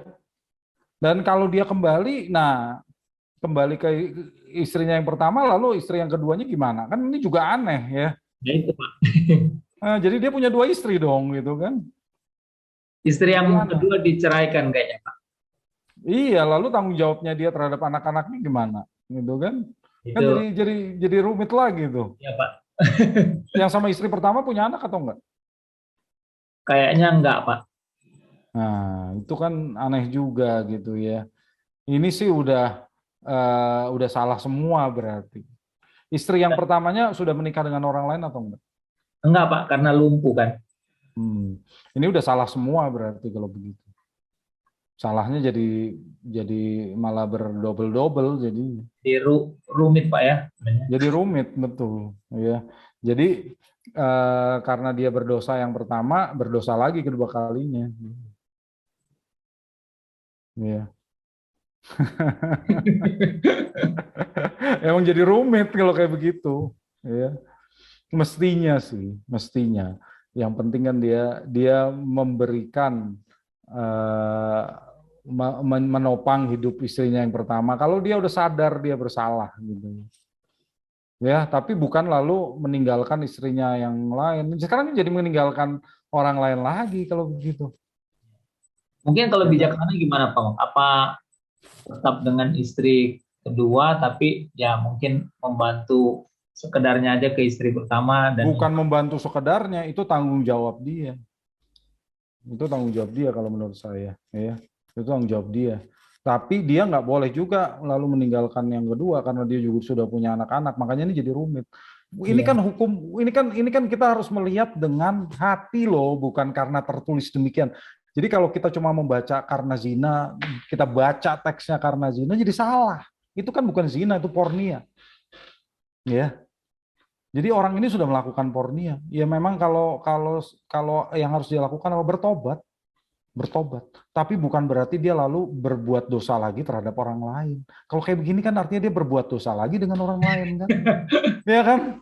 Ya Pak, jadi harusnya sih sudah enggak kan melupakan. Harusnya tetap dengan yang kedua supaya ya tidak berbuat dosa lagi gitu kan Pak. Nah, iya, yang pertama tetap dia harus bertanggung jawab karena dia salah sama yang pertama, ya kan? Cukupi semua kebutuhannya, gitu loh. Harus, itu tanggung jawab dia. Saya kira ya, menurut hemat saya gitu, karena ini kasus langka nih. Kalau menurut hemat saya sih begitu. Jadi kalau enggak dia berdosa lagi kedua kalinya. Walaupun memang katanya istrinya yang kedua ya istilahnya Jadi rela. nggak sah gitu ya. Wah, ya itu kita nggak tahu ya, nggak tahu seperti apa. Rela Tapi tapi kan kalau pasti ada inilah apa? Ada luka ya Kak Pak. nah, berarti kan dia udah dosa yang pertama tuh membunuh, ya. Ya kan dia kan udah membuat orang lain marah, membuat orang lain membenci dia, artinya dosa pembunuhan itu. Jadi lebih repot. Ya kan? Oke Pak. Ya. Oke, ya thank you Pak. Terima kasih Pak. Ya. Baik, di chat ada dari Pak Indra. Pak Mark, jadi sebenarnya apakah ada peluang cerai atau enggak berdasarkan ajaran Tuhan Yesus ini? Sebab ada gereja yang memberi ruang dan bahkan gereja tersebut termasuk gereja Injili yang sangat dalam untuk menafsir Alkitab.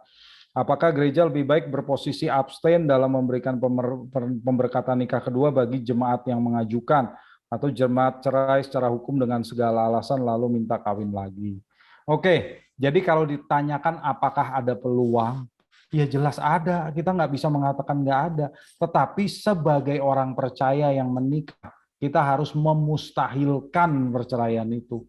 Tapi dalam kasus-kasus tertentu di dunia yang jatuh ini, perceraian itu memang nggak bisa dihindari gitu loh. Ya kalau tadi nih terjadi pornia, di mana nyawa orang lain, nyawa salah satu suami atau istri itu sudah terancam. Kalau salah satu disiksa sama pasangannya, masa itu udah nggak bisa dipertahankan, itu pornia. Ya, kenapa? Tuhan lihat lebih mementingkan perlindungan kepada pihak yang nggak bersalah. Kalau dua-duanya nih, salah satu menyiksa yang lain, terus kita bilang ini harus dipertahankan, berarti kita nggak menghargai keselamatan orang yang nggak bersalah ini. Padahal buat Tuhan Yesus itu lebih penting. Ya, kesucian pernikahan itu lebih penting daripada keutuhannya. Jadi kalau pernikahan udah jadi olok-olok, jadi sesuatu yang nggak kudus lagi, maka itu memang nggak bisa dipertahankan. Ya, memang itu kasusnya itu sampai kasus berat, kasus yang sangat berat. Ya, kalau udah seperti itu, atau salah satu pihak juga kawin lagi sampai istrinya banyak, anak cucunya banyak, nah itu udah merusak itu. Jadi ini sudah terjadi pornia, ketidaksetiaan yang sengaja, ketidaksetiaan yang sengaja. Ya, kalau udah seperti itu memang nggak bisa dipertahankan. Lalu bagaimana dengan gereja? Apakah gereja boleh memberikan pemberkatan nikah kedua? Nah, ini juga case by case tentunya. Case by case, ya.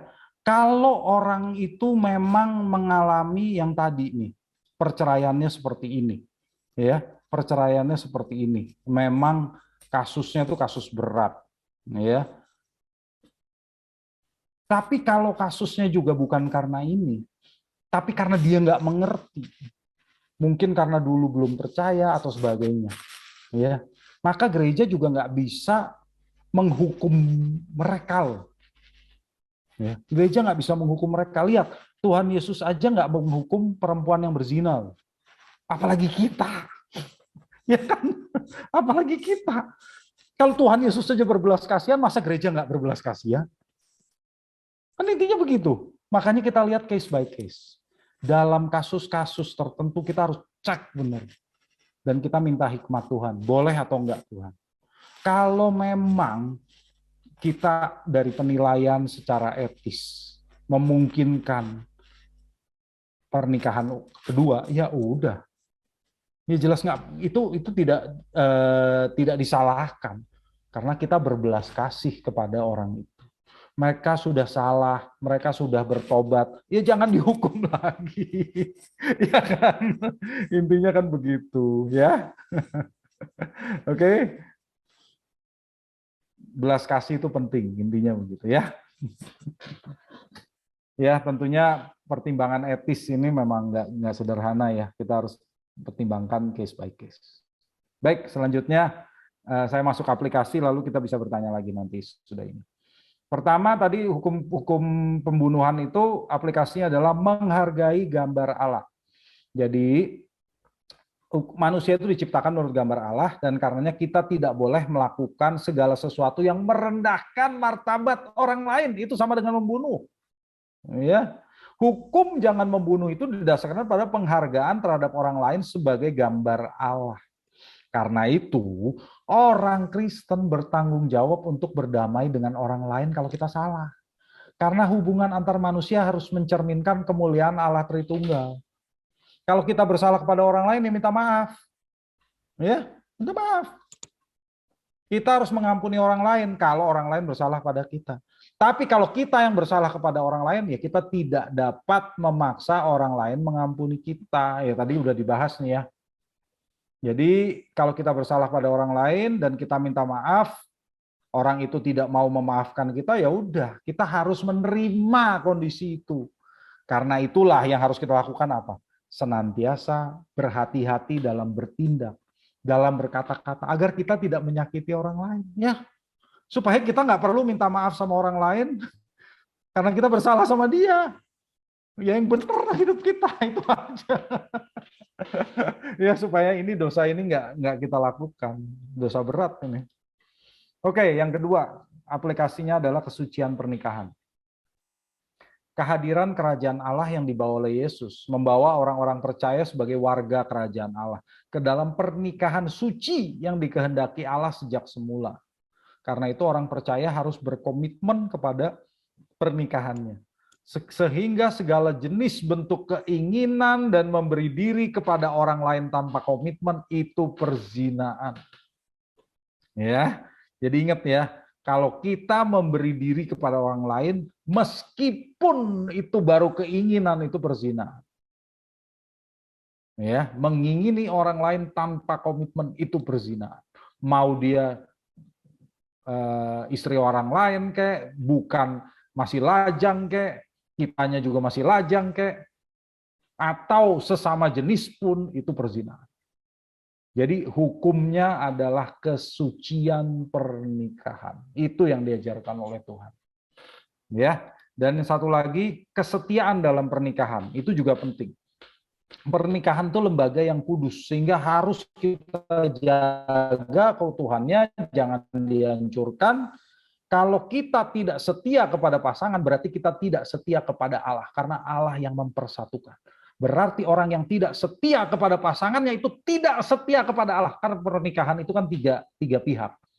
Suami, istri, dan Allah. Kalau orang nggak setia, berarti nggak setia kepada Allah. Ya. Lalu perceraian hanya dimungkinkan apabila ada kondisi ekstrim yang merusak kesucian pernikahan dan tidak lagi menghargai martabat pasangan sebagai gambar Allah. Jadi ini sudah dosa pembunuhan. Kalau pasangannya sudah tidak dihargai sebagai gambar Allah, itu dosa pembunuhan, Bapak Ibu. Itulah yang bisa memungkinkan perceraian, ya. Tapi dalam kondisi apapun, sekalipun ada kondisi ekstrim, pengampunan dan perdamaian tetap harus diutamakan. Jadi bagi orang yang menikah, ingat, janji nikah tuh udah kita bersumpah kepada pasangan kita. Waktu saat nikah juga bagi yang belum menikah, ingat, harus berpikir bahwa perceraian itu mustahil. Waktu kita berjanji, tidak ada opsi untuk bercerai. Harus demikian. Kalau ada kondisi ekstrim terjadi juga jangan mengatakan apa yang nggak diajarkan oleh Yesus loh. Jangan berkata, oh harus cerai. Enak aja. Tuhan Yesus tidak berkata bahwa perceraian itu wajib. Ya, perceraian itu bisa kalau kondisinya memang sudah merusak ekstrim dan martabat pasangan sudah tidak dihargai. Itu. Tapi bukan berarti itu harus dilakukan. Oke, itu saja Bapak Ibu. Mungkin ada waktu sedikit, silakan Pak Ferry. Terima kasih Pak Mak. Bapak Ibu ada pertanyaan berhubungan dengan materi hari ini? Marah dan percaya. Ya, bisa Ega. Ya, boleh dikit lagi Pak. Sehubungan dengan yang Pak Joni sampaikan, kalau case seperti itu, bagaimana menurut Pak Mak ya pandangan sesuai dengan Alkitab atau enggak ya? Misalkan yang dia kan sudah ke istri kedua, dan pada saat dia sudah menikah, sudah punya anak, ternyata dia sadar bahwa dia sudah melakukan kesalahan dan mau balik lagi ke istri pertama. Nah, kalau misalnya istri keduanya itu memiliki hati rela gitu, misalnya suaminya untuk mengurus kedua-duanya, jadi seperti poligami gitu loh Pak, sehingga kedua-duanya, ketiga belah pihak itu secara sadar dan sukarela untuk terjadinya poligami. Itu bagaimana ya Pak menurut pandangan Alkitab? Jadi tidak ada yang dibuang, tidak ada yang disakiti, ketiga-tiganya sepakat untuk memiliki satu suami dengan dua istri, gitu loh Pak Mak. Ya, thank you Ega. Ya, kalau buat saya, ya terima kasih Ega. Kalau buat saya, istri yang pertama itu kan sudah cerai, sudah diceraikan. Jadi kalau dia menikahinya lagi, itu benar jadi poligami, tapi itu jelas itu tidak baik ya. Jadi semestinya adalah dia mencukupi kebutuhan si istri pertamanya itu karena dia sadar sudah bersalah. Yang penting dia cukupi semua, bukan cuma sekedarnya loh. Ya, bukan cuma sekedarnya. Kebutuhannya, uang yang dia butuhkan kasih. Tapi dia juga nggak menyakiti istri keduanya gitu loh. Jadi bukan berarti dia kawin lagi sama istri pertamanya, nggak juga kalau menurut saya sih ya. Cuma cukupi saja. Cukupi saja, akui udah berdosa, udah bersalah, bertobat. Bertobat bukan berarti ninggalin yang kedua gitu, nanti jadi salah lagi. Ya, kalau menurut saya sih gitu ya. Yang penting dia nggak meninggalkan, pengobatannya dia tanggung gitu. Berarti dengan kata lain tidak menafkahi secara batin, itulah istilahnya ya Pak ya. Jadi hanya menafkahi secara materi ya Pak ya. Materi aja. Ya toh itu udah bukan istrinya lagi kok. Ya. Oke, ya makasih Pak Mak. Oke, ya silakan Pak Joni.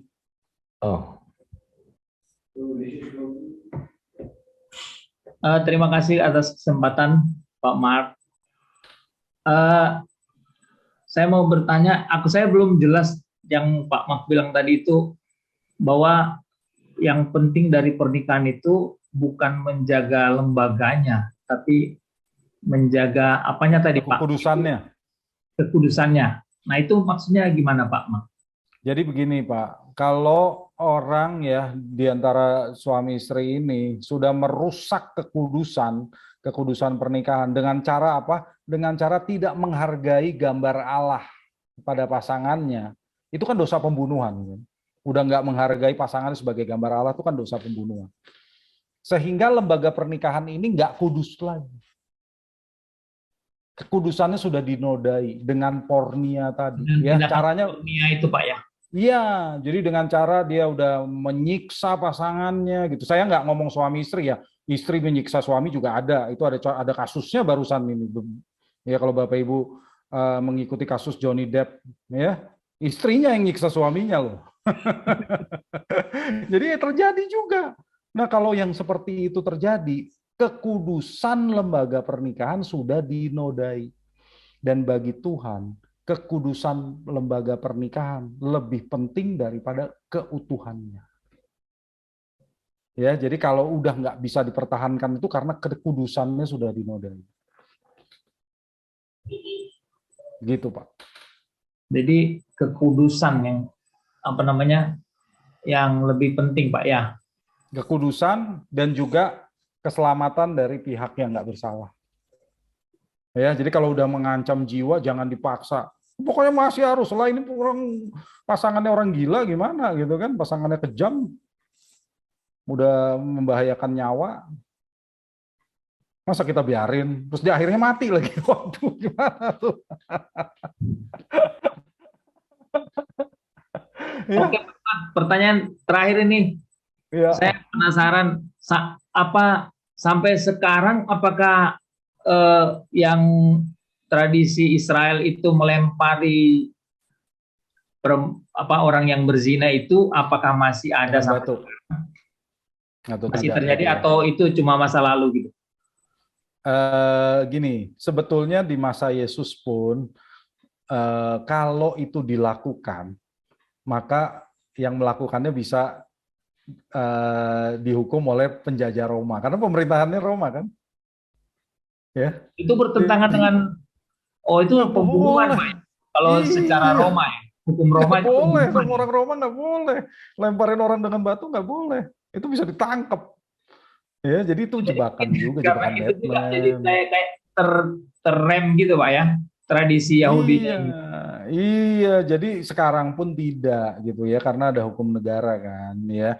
Tapi mereka tahu bahwa hukumannya itu sebetulnya itu. Jadi ini kasus yang berat. Hukum negara jelas lebih tinggi lagi ya, nggak bisa hukuman itu dikalahkan oleh hukum negara. Ya, jadi karena orang Yahudi di situ di bawah pemerintahan Roma nggak mengizinkan orang Yahudi lemparin batu. Bahkan hukuman salib pun itu kan dijatuhkan oleh siapa? Oleh Roma kan, bukan orang Yahudi kan. Orang Yahudi nggak boleh tuh sembarangan nyalipin orang, nggak boleh. Harus dibawa ke pemerintah Roma dulu. Sama orang yang berzina itu harus dibawa ke Roma. Kalau pemerintah Roma yang menjatuhkan hukuman baru. Bukannya mereka main hakim sendiri lemparin, ditangkap itu pasti. Oke Pak Mark, terima kasih. Oke. Ya. Pak Mark, akhir Pak Mark tadi kasus yang diangkat sama Pak Joni dan Ibu Ega tadi ya. Kalau misalnya si suami tersebut nggak mampu secara ekonomi gimana tuh Pak ya? Memang rumit Pak ya? Memang rumit sih Pak, makanya kita harus tahu kasusnya detailnya seperti apa. Ya, yang jelas dia harus mengaku salah, ya, dan dia harus mencukupi secara ekonomi. Bagaimana caranya ya kita nggak tahu ya, tapi emang dia harus ngaku salah, bertobat. Bukan berarti dia ninggalin yang kedua. Kalau menurut saya sih begitu. Itu aja yang paling penting. Jadi dia harus bertanggung jawab atas dua-duanya. Itu aja. Iya, agak sulit sih itu. Nanti kalau memang ada kasus seperti itu memang butuh hikmat yang tinggi. Iya, betul Pak. Iya. Ini Pak. Silakan Pak Ferry. Thank you Pak Mark. Thank you Bapak Ibu yang sudah bantu sharing jadi hidup di home hari ini. Pak Mark, terima kasih atas pencerahannya, atas apa yang sudah dikupas.